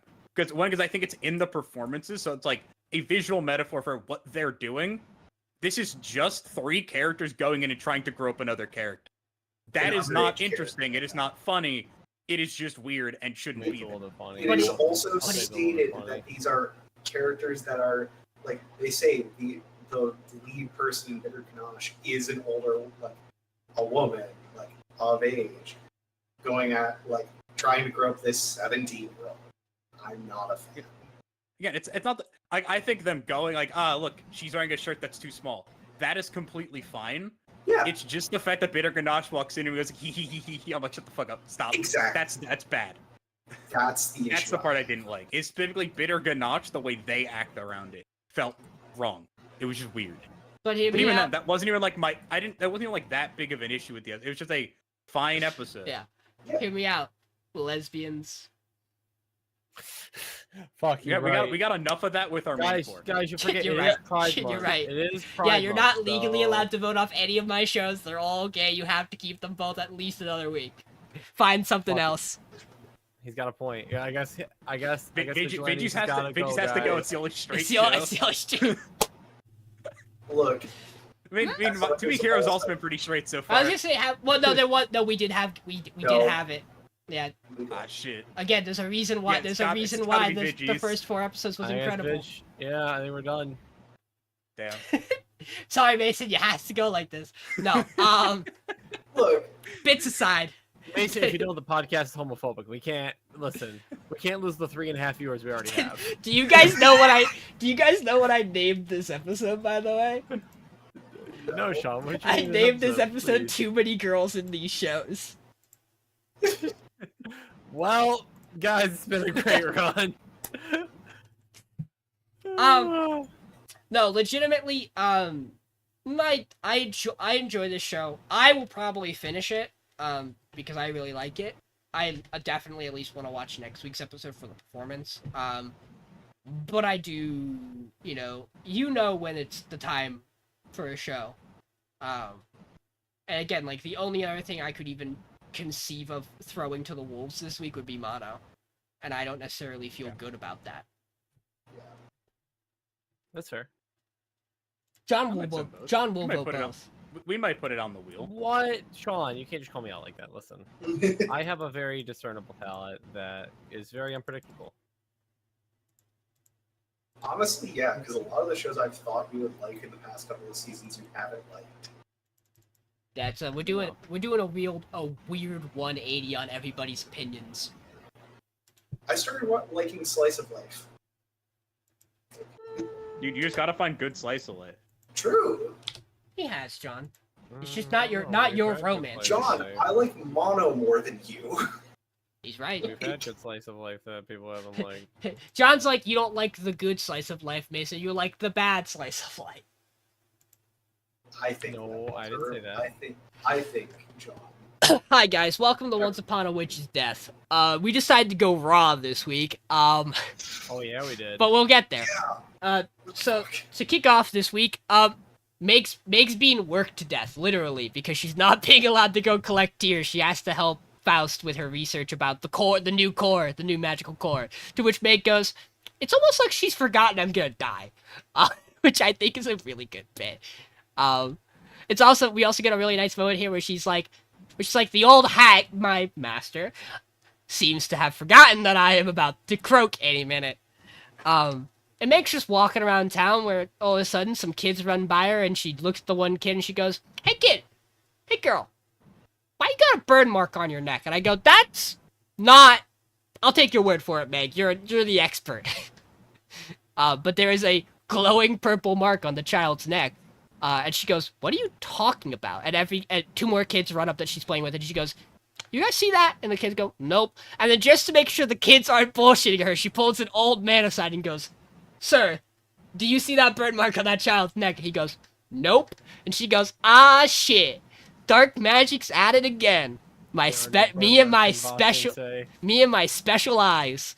And we once again retread the conversation with her and Faust from when she was a kid, where she's like, yeah, you see things people don't. Even that, like, I don't see. And that's and so when you see those things, don't fuck with them. And so Meg decides to fuck with it. So she talks a little bit with Mary, this small girl, and she finds out that Mary knows I'm blanking on her name. Her friend. Fine. Yeah, Fine. Mary knows Fine. They live nearby. Mary lives with her mother, Jill, and her father, Tom. Is it Tim? I thought it was Tom. It's Ted. I really thought it was Ted. I really thought it was Tom. Nope. I thought it was Mr. Satan. But so. Yeah. No, his name's not Hercule. So Meg goes back. Meg goes back to Faust, and they're eating dinner, and Faust is like, "Okay, Meg, I don't get it. You like the food, don't you? I made it with all the things you like, all the foods that you put in food." And Meg is corn. And Meg is like, why's it gotta be about food? Why can't I just be upset? And Faust goes, gotcha, you're upset. Talk to me. And she goes, okay, there's a child with a strange glowing burn mark. And she goes, don't fuck with that, that's devil magic. And I go, what the fuck are we doing here? What do you mean that's devil magic, Faust? What do you mean there's devils here? And she goes, somebody has sacrificed that girl. And I go, what do you mean she's trying to sacrifice? No. She goes, that girl has been sacrificed. Yes. In the past tense. And we'll get to that. And Faust is like, Meg, nothing good comes from messing with people who have been sacrificed to the devil. And Meg goes, gotcha. And then she wanders off the next day and finds Mary again. I actually don't think she's looking for her. She's just sitting on a bench. Runs into her on the street, yeah. Yeah, she's sitting on the bench with her carbuncle, just like, what should I do about this? I have this information. It bothers me. I want to help her, but I'm told I'm not supposed to. And then Mary just walks up and she goes, yeah, the mark's still there. And then Mary's mother walks up and she goes, oh, nice to meet you, Jill. You also have been sacrificed to the devil. What's going on here, guys? And then she thinks back to Faust's information. And she's like, okay. People who sacrifice people to the devil. Strangers who have it out for you. Family. Well, relatives, and then particularly family. Hi, dog. What a good doggo. Big yawn. And Meg goes, well, maybe it's not the dad. And then their dad, Ted, walks up, and it's definitely him. If I've seen it, immediately upon looking at this man's eyes, that's a man who participates in devil worship. That is important to note. Meg walks up to Mary's mother and goes, you got dirt on your neck, and then gets fucking static shocked into oblivion by devil magic. Meg, of course, does the worst job playing off any of this ever. And it's like, yeah, I gotta go. Don't mind me. Nice to meet you, Ted. I'm out of here. And then she goes and talks to Fina, and she's like, has anything weird happened to this family? And she goes, no, they're just a normal family. Oh, well, Ted did get laid off from work, and his new job's not going this great. This fucking part, by the way, is the most fucking... I'm sorry. It's just like, is there anything weird going on with her? She's like, no, nothing's weird. It's just, the dad is, he got laid off, and then... he got in with a bad crowd. And there was that rumor about them, like... doing dark rituals in a bracelet. Doing dark rituals. But, like, we didn't really think much of it. I mean, nothing's really happened of it yet. I mean, really nothing. But, like, why do you ask? Anything particular you're looking for? And it's just like... I'm just like... You're in the magic town with the great mage. You didn't think to go, hey, Faust, there's some people in dark robes chanting in the ancient scripts and drawing pentagrams. That's cool, right? Like, we're good. Like, even better follow-up is that they continue this conversation, and Meg's like, I see, and doesn't react to it. And Fide goes, Meg, you're not about to do something dangerous, are you? And Meg goes, you're really attractive to Ted. She just goes, no, like a liar. Promise me you're not gonna get yourself killed, Meg. It's all I care about. We should get married. This bit with Fide, all I can think of is fucking the bit from Ant-Man where his buddy is just like, yeah, so like car broke down. My girl left me. And it's just that bit, but for this family. Yeah. I do like the concept of Fine going, promise me you're not going to die, and Meg's response is, let's get married. Which is technically a promise to stay alive for all eternity with her. In a very Meg way, because then Meg immediately goes, I can't keep that promise, implying that to her, that was her promising, which is really funny. I mean, to be fair, she's also literally at risk of dying, so I mean, that's at all times, yeah. actually kind of unfair from Fine, honestly, yeah. kind of bad taste. Meg goes home and goes, okay, familiars, when Faust shows up, fucking scream. I'm gonna go raid her office and learn about devil magic. She then reads about devil magic, and we find out that what's been happening is that once you are sacrificed to the devil, you get tortured eternally, and then your body comes back. And then the cycle repeats forever. Neat. And so, Meg finds this out, and then the door opens, and she goes, well, shit, the familiars are real bad at their job. Faust, sorry, I was just looking... Oh, it's devil eyes. Cool. And so the next morning after that, Meg decides, well, the devil knows I'm here. I guess I gotta go find the devil. It starts to leave, and her familiars go, no, where the fuck you going? And they whine and make noises at her, and she goes, listen, everything's gonna be okay. You just stay here, and if I don't come back alive, and they fucking freak out. She goes, I didn't mean it like that.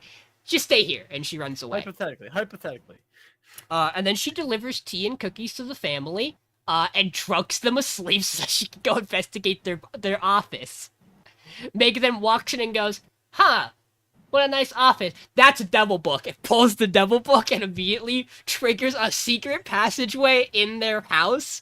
How much money for a guy down on his luck did the devil give him? Can I just say, also, terrible choice of how to hide your secret hideout. Don't make it the fucking, it's like, all right, yes, we got history of the Mesopotamian Empire, history of the Roman Empire, how to do a satanic ritual, Dark blue book with basic pentagram on it. biology, and it's just like, you're like, why that book? That's the obvious one. So Meg's like, secret. Like, yes, new Harry Potter novel. Yes, Fernback novel. Ancient tome from the like bygone empire. That's the secret. You're right. He should have had some H.P. Lovecraft in there. That would have at least diverted really attention a little bit. Course, a little bit. So Meg goes, cool, let's go down these stairs, and then gets knocked out by a pipe. Just fucking knocked over the back of the head with a pipe.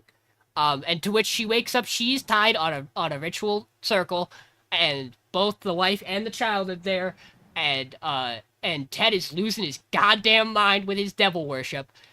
And then the show likes to remind you that once again, we are set in regular old Earth. This is just your average, like, we're just fucking in London, baby. Because Ted decides to go, you don't understand the life I've lived. And Meg goes, no, I don't. You are sacrificing your daughter and wife to eternal damnation. What could possibly have brought you here? And he goes, British work. food. Would be really good. He goes, I work for a corporation, and Meg goes, well, that makes a lot of sense, but Meg's like, I understand, but dude, that's a little far. He quite literally just like, I've been worked to the bone every day. I'm tired of it. My family does nothing to help me. They put me back on the cycle of having to go back to work, and I'm like, dude, calm the fuck down. Same, bro. When I sacrifice Amber to satanic rituals, guys, you understand why now, right? True. And then, am I right, brothers? as the episode is titled, "Too Many Women on This Podcast," and so Ted decides. Sorry, I really thought his name was Tom. So Ted decides he's gonna stab a dagger into his hand, causing a chalice on the altar to fill with blood. And then just demon arms appear to pull Meg into the abyss. To which, she starts thinking of all the people she cares about and how she doesn't want to die. And then Faust shows up and fucking obliterates the demon after going, hey, hands off my daughter, motherfucker. And then literally just hands out magical energy, obliterates Ted completely along with the demon, and loses her thumb in the process. To which Faust goes, okay, Meg. Actually, good job. Yeah, like, this is, we probably should have been stopping the devil worship in town. Kind of a big deal. I appreciate you stuck to your guns.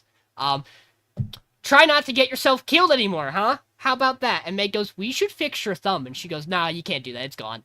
That's the cost you pay to fight back For the touching a devil. devil. To touch the devil, that you lose your thumb.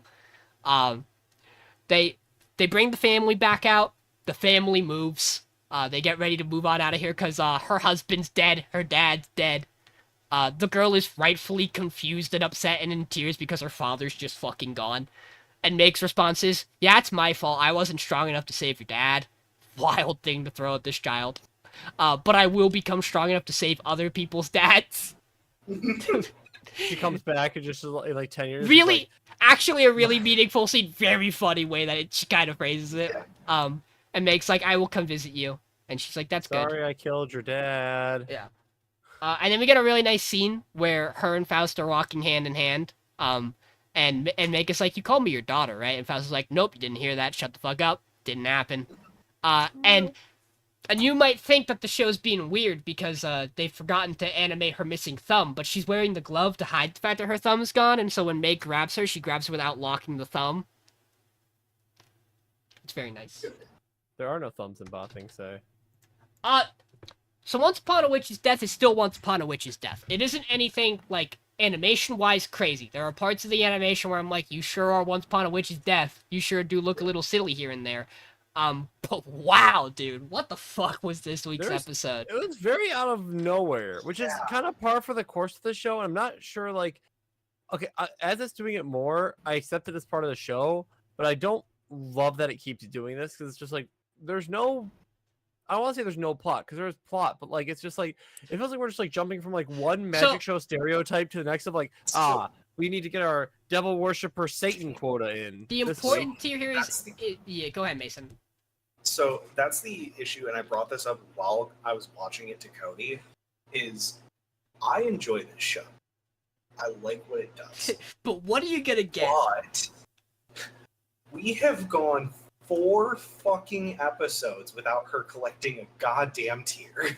It's fine, Mason. We're not in any rush. And we've had multiple time skips, too. Like, it's very clear we're like half a year along or something like that at this point. No, like 2 episodes ago, we had the entire bit where she got like 50 of them in 2 days, and that was bad. Yeah, she can because just she got a little too many bit, of do a them little too bit of, fast. like, slightly unethical stuff and get her tears, and we can move on. Now she has to help her master deal with creating a magical core for the Earth, Mason. This is important. The environment and will now die. she's down with a thumb. That's like super important.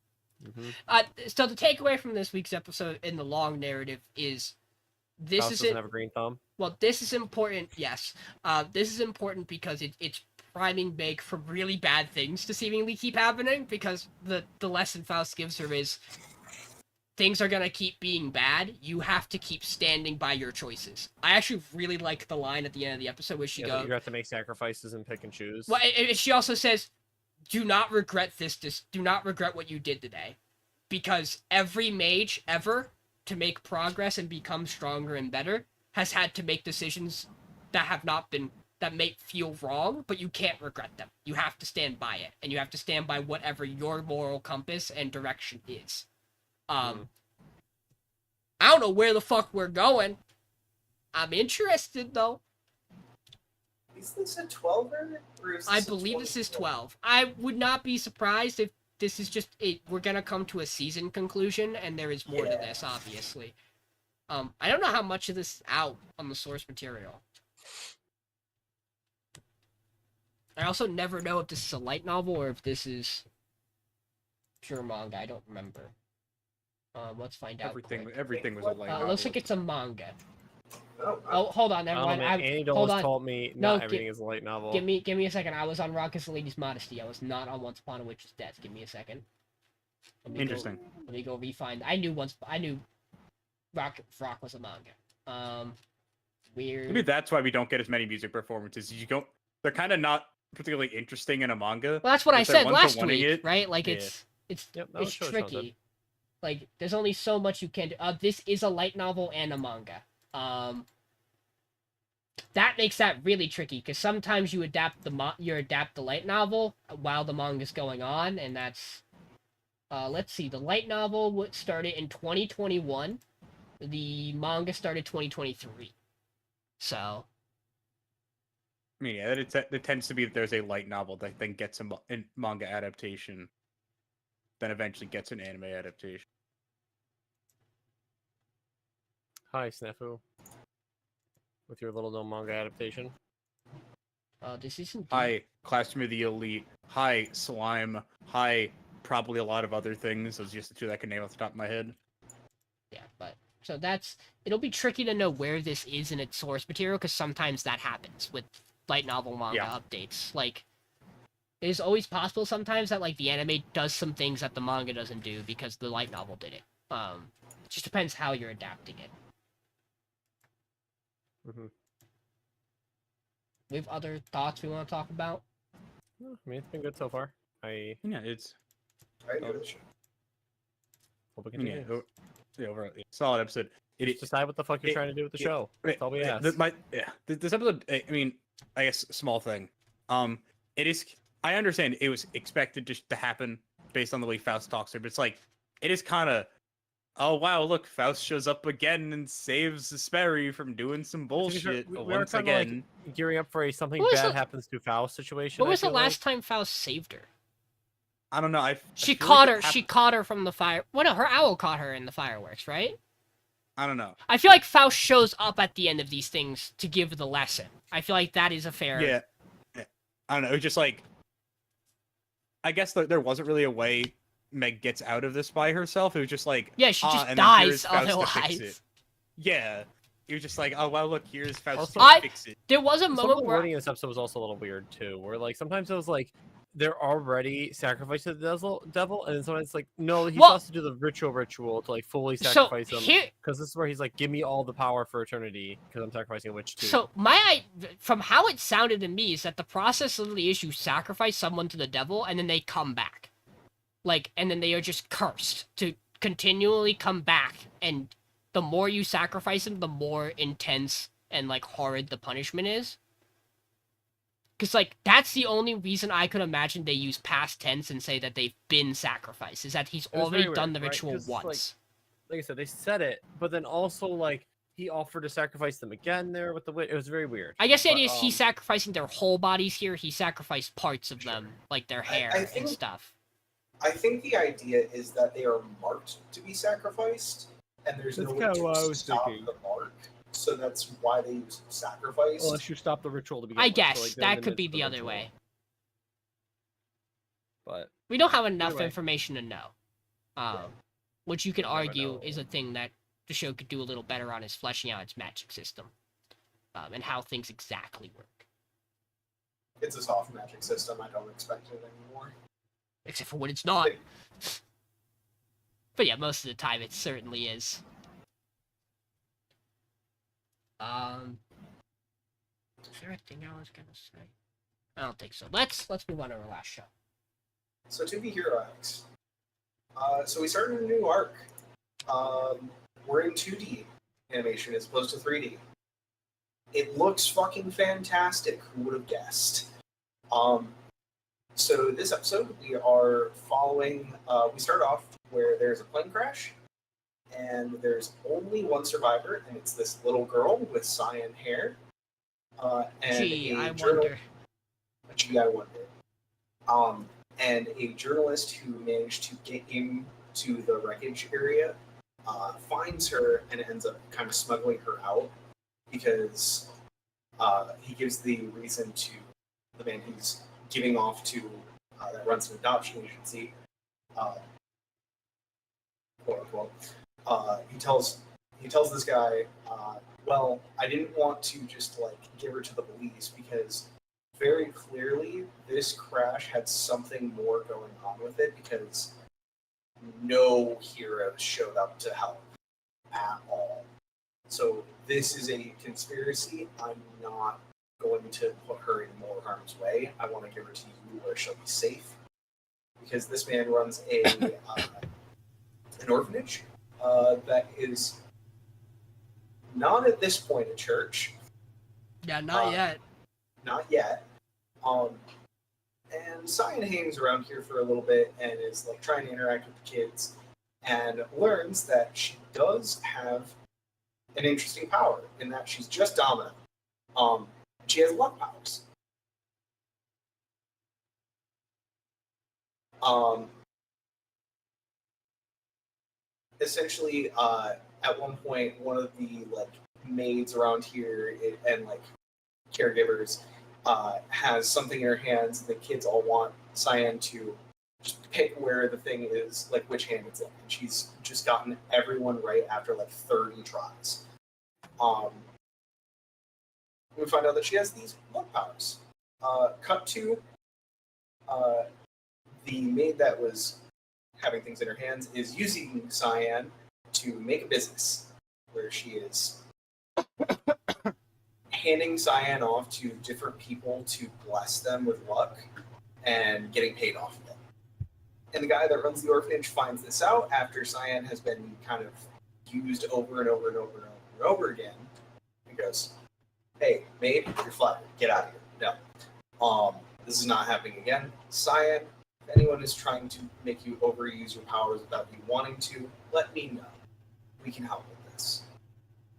Cut to 5 years later, where Cyan is the figurehead of the church that this guy has created, based around her entirely, where they sell blessings that she has handed off. To be fair, there's an important detail. While he's saying this speech to her, the money that they were giving to the maid who was like selling off her favors hits the ground. He goes, "Ooh, that was a lot of fucking money in that bag." And then it cuts to her being the figurehead. Yeah. So, we just see her where she is leading these masses, and then she's wearing like a veil or like a hood and a mask that covers her face, so she can't really interact with anyone. She is only like 10 years old at this point, and she's really lonely. And then she is walking along at night one day and runs into this kid. The Calamity. Yeah. He says he's the Calamity because he's been at like 3 different orphanages and just awful things keep happening. I love him. I straight up said out loud, "Did we just get Damien?" Like, This like is the Elven Child? this is Nagito. Yeah, it's Nagito.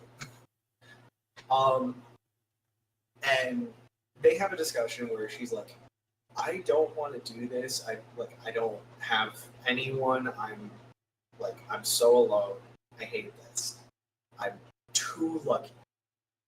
I am a victim of my own success." He goes, "Well, if you're just always lucky, then like I can fix that. Let's get rid of this curse of good luck."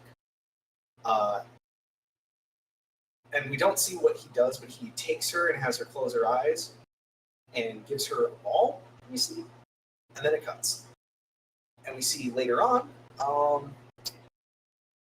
I think it says it's like 3 years later after this or something like this, or 5. I don't remember I think it's exactly. another 4. 4. It's another day and another mass to be led, and Cyan's running late.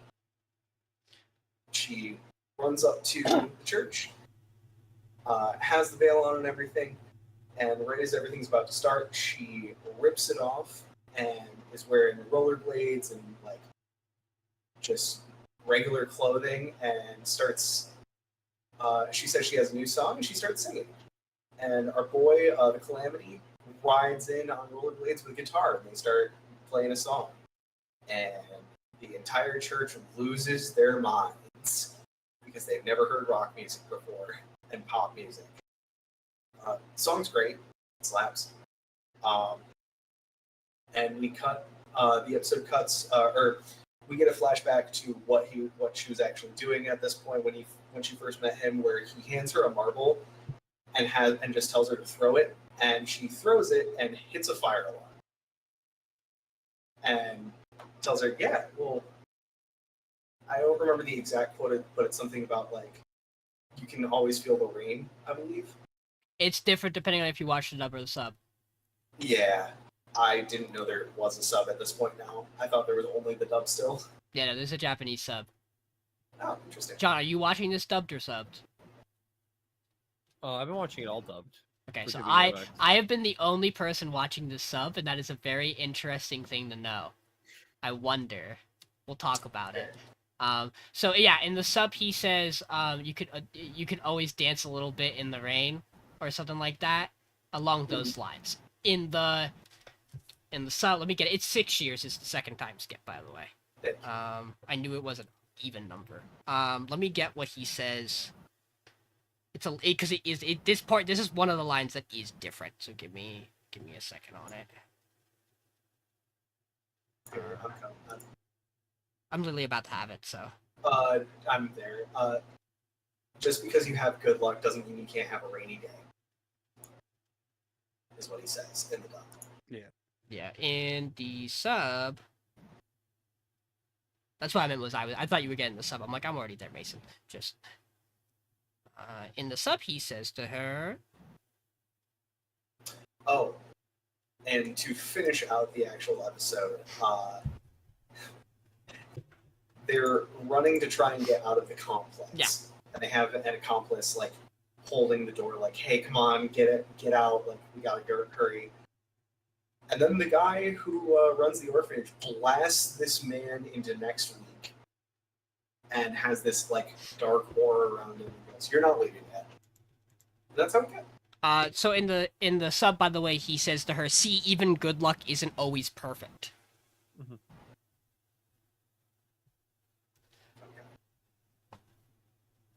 Yeah, I love this episode. I think it's great. this is a return to like what the peak of this show is, where it's like it feels like 4 episodes packed into one.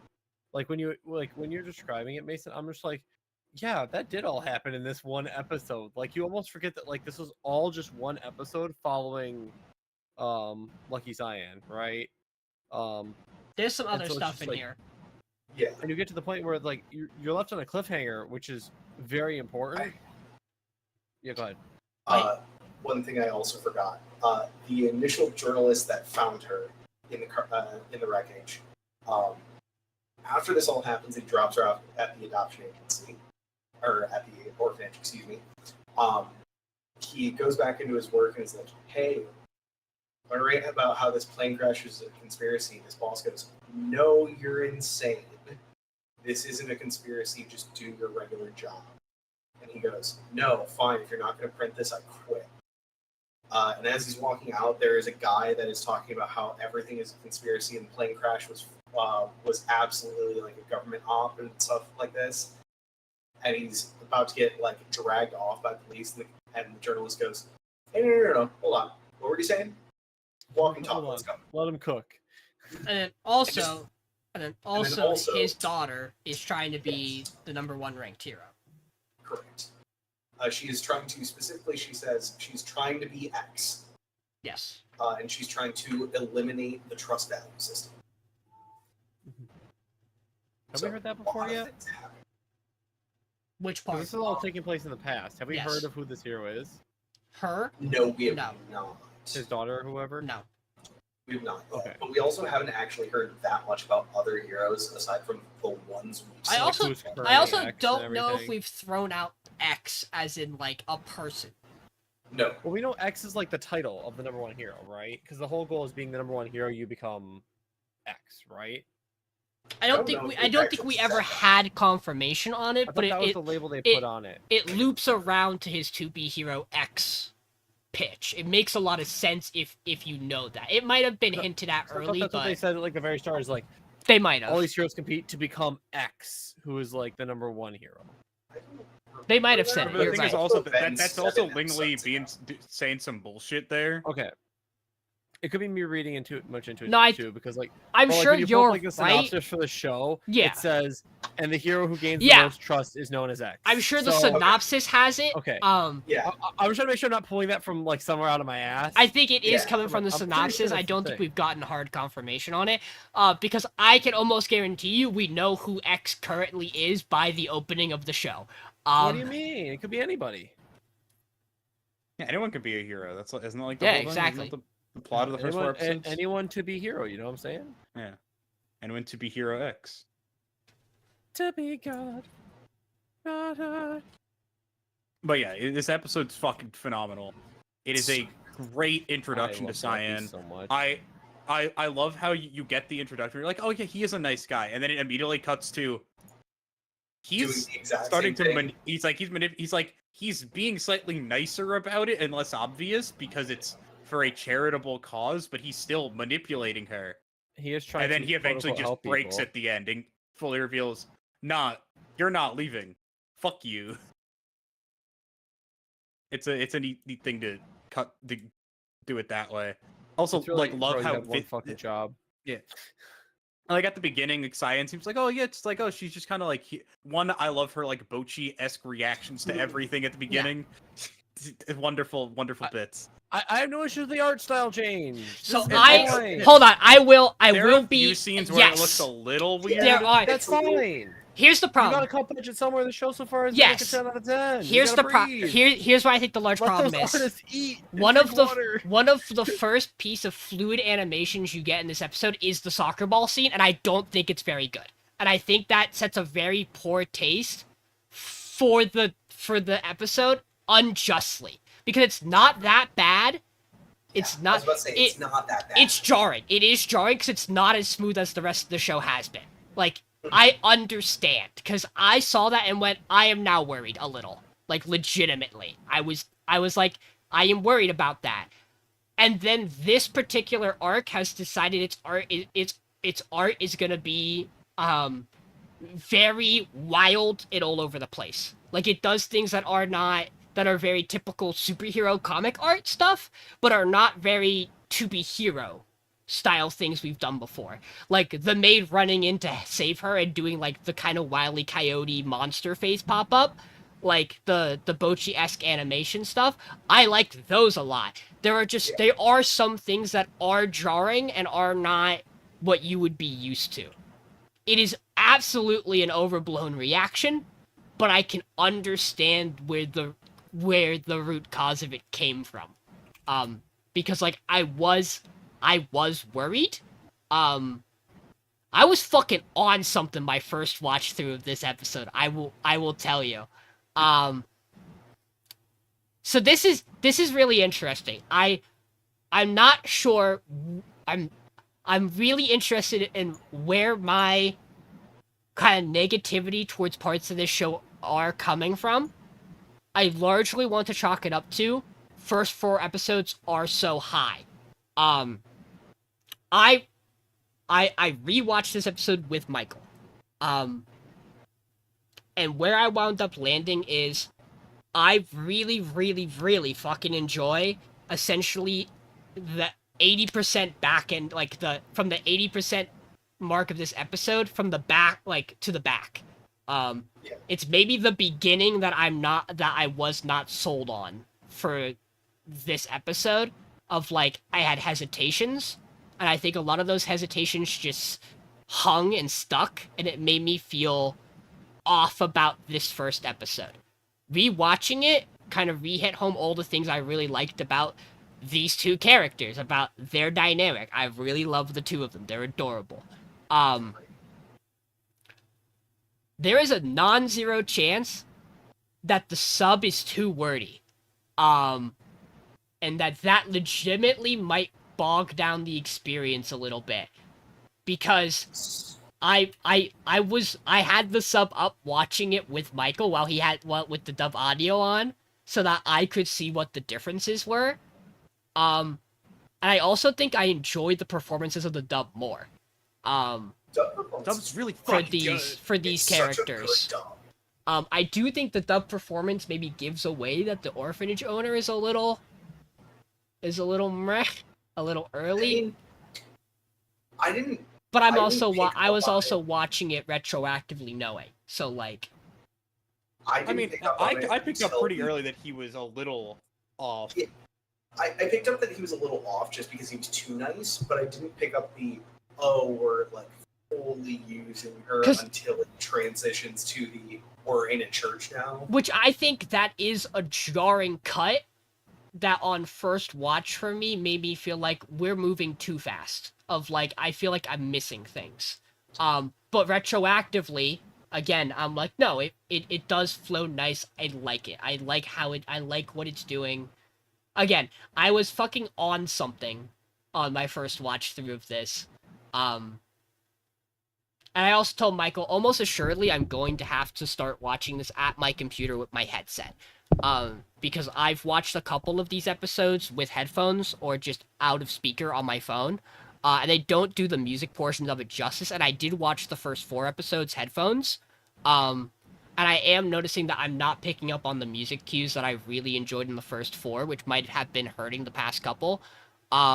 This is really a show where like every little part of it matters. And missing out on any little part of it is definitely going to hinder my view of it, especially because I essentially watched the first 4 episodes in the ideal setting, and like the ideal way. So it's like it is tricky. I told Michael the sub and dub changes aren't like anything major enough that I feel like I'm drastically missing the story, or that it's different. There are a couple word choices, like it's odd. I like the delivery and like the straightforward simplicity of the conversations in the dub more, but there are a lot of word choices I preferred in the sub for this episode. Where I was like, no, I really preferred how it was like how like certain things felt more like, oh, you really chose those words for a reason, and I think the dub changing them loses a little bit of impact. But that's like a really, really niche conversation to be having. And does not largely matter here.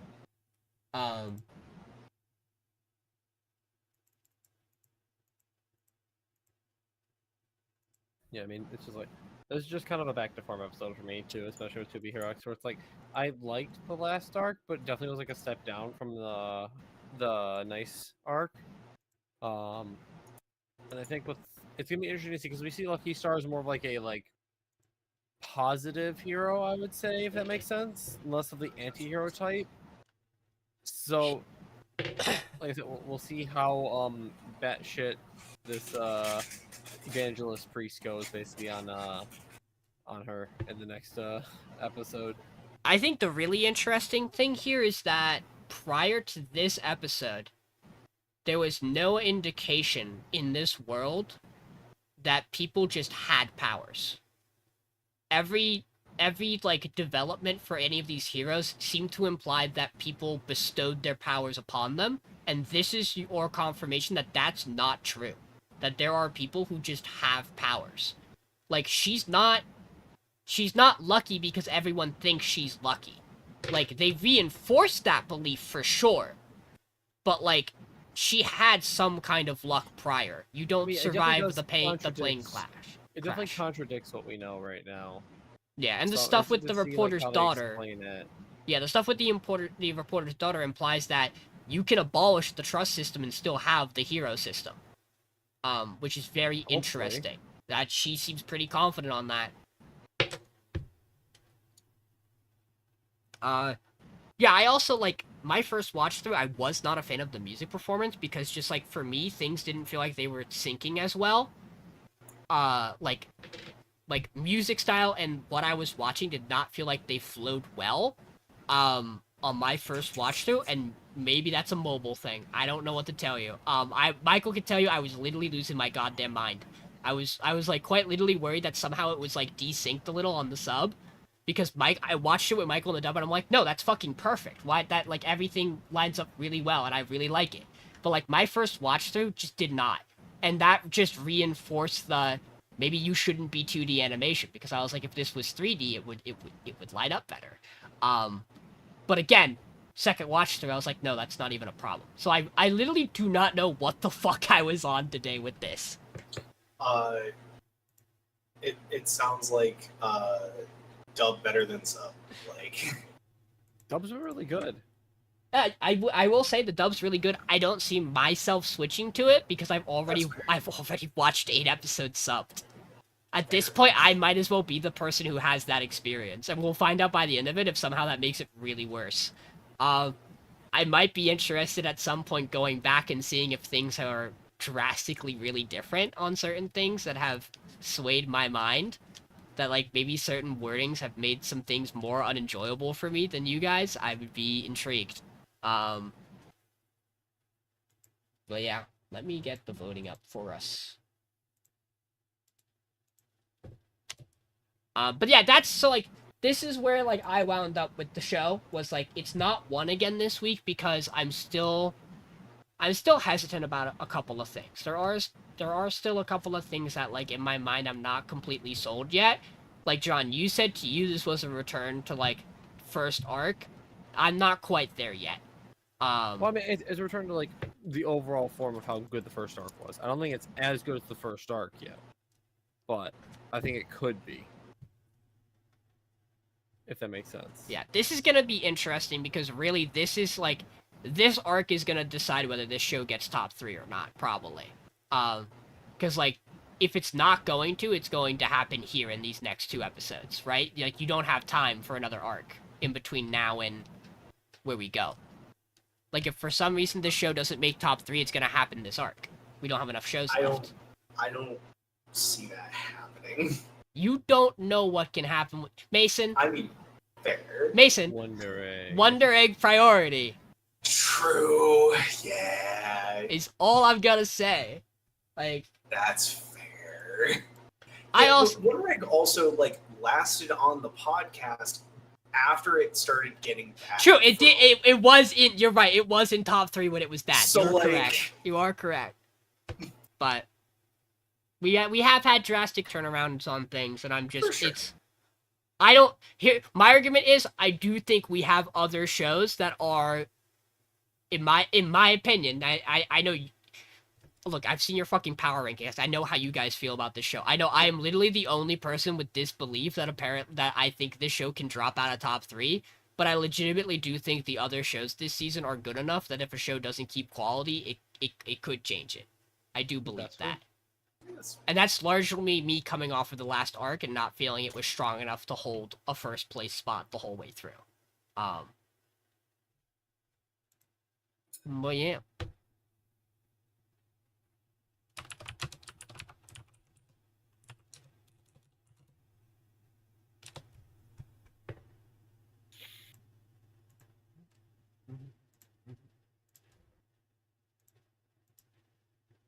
See, I want to continue Rock as late as Modesty if it happens to go off this week. The issue is I'm gonna forget about it because it's not something on Crunchyroll. So like my brain's just gonna forget it exists. I'm never gonna forget Umamusume because you fucking recommends me that every 14 seconds. It's like, hey, Yeah, I'm subscribed. You I'm should watch subscribed to the channel. so am I. And every time I watch an episode, the next one's in my recommended for 4 days. Yeah. It's like, you should watch the next episode. You watched episode 8, you should watch episode 9. And I'm like, I will, eventually. God damn. I did not realize that Michael has to live in that Michael is having Bryce Papenbrook effect with fucking Ivy's voice actor from. Just everywhere he goes and every dub he listens to, he fucking hears that voice actor and goes, "That's Ivy's voice actor." Wait, Calamity in the dub is Phoenix, yeah, it is. which would also be Ivy. It's the same. Again, I cannot express to you how funny it is, by the way, to have someone sit down next to you and go, "You want to know a secret? I have noticed the Calamity." I have noticed a Calamity. I find it really funny that we have this voice actor play Ivy, and then we have them be best friends with just Ivy. Yeah. Because Cyan is the exact same character, at least in terms of design. Yeah, so that's a good nick there. Good, Michael. So, full saves. Cinderella Grey, Vigilantes, Once Upon a Witch's Death, To Be Hero. 1 slay on Mono, 4 slays on Rock. I almost double played. Almost. I wasn't going to. I was pretty. I knew you weren't going to make it. I was well aware. Mason, I was aware of what you were going to do this week. What? Look, one of these weeks, I'm just gonna fuck everybody up and just like vote pile. No, Mason, because it's going to hurt you when you do it. And That's just the way it's gonna go. I'll commit to the bit. I don't care. I'm glad to know that in 2 weeks we will stop To Be Hero from getting in the top 3 because you feel like fucking around. Fuck it. I don't care. I still got Vigilantes. True. I can fuck around and then additionally He can. find out. He can fuck around. Yeah, Mason's looking pretty good. We'd have to do Yeah. some funky shit the next 2 weeks to ruin Mason's day. Look, even if that happens, I'll just go watch them on my own. I don't care. That is honestly I the just- only valid reason to vote off To Be Hero right now is that you could just go binge I what's just out. go binge it. You get even more episodes of it, yeah. It does seem like we are probably going to do this arc and then the next one, and that will be where we stop. Given lengths, that probably looks like is how it will line up. Unless this arc is like 2-3 episodes, and next arc is also 2 episodes, then we're in a really odd spot. Like if they do a really short arc, we'll be in an odd little place. But we'll have to see. But yeah, that wraps it for the night. We'll be back next week with episode 9, so then we'll vote down the 4 from 5 to 4, and then we'll go down from 4 to top 3, and then we're done. We're getting there. We're getting close.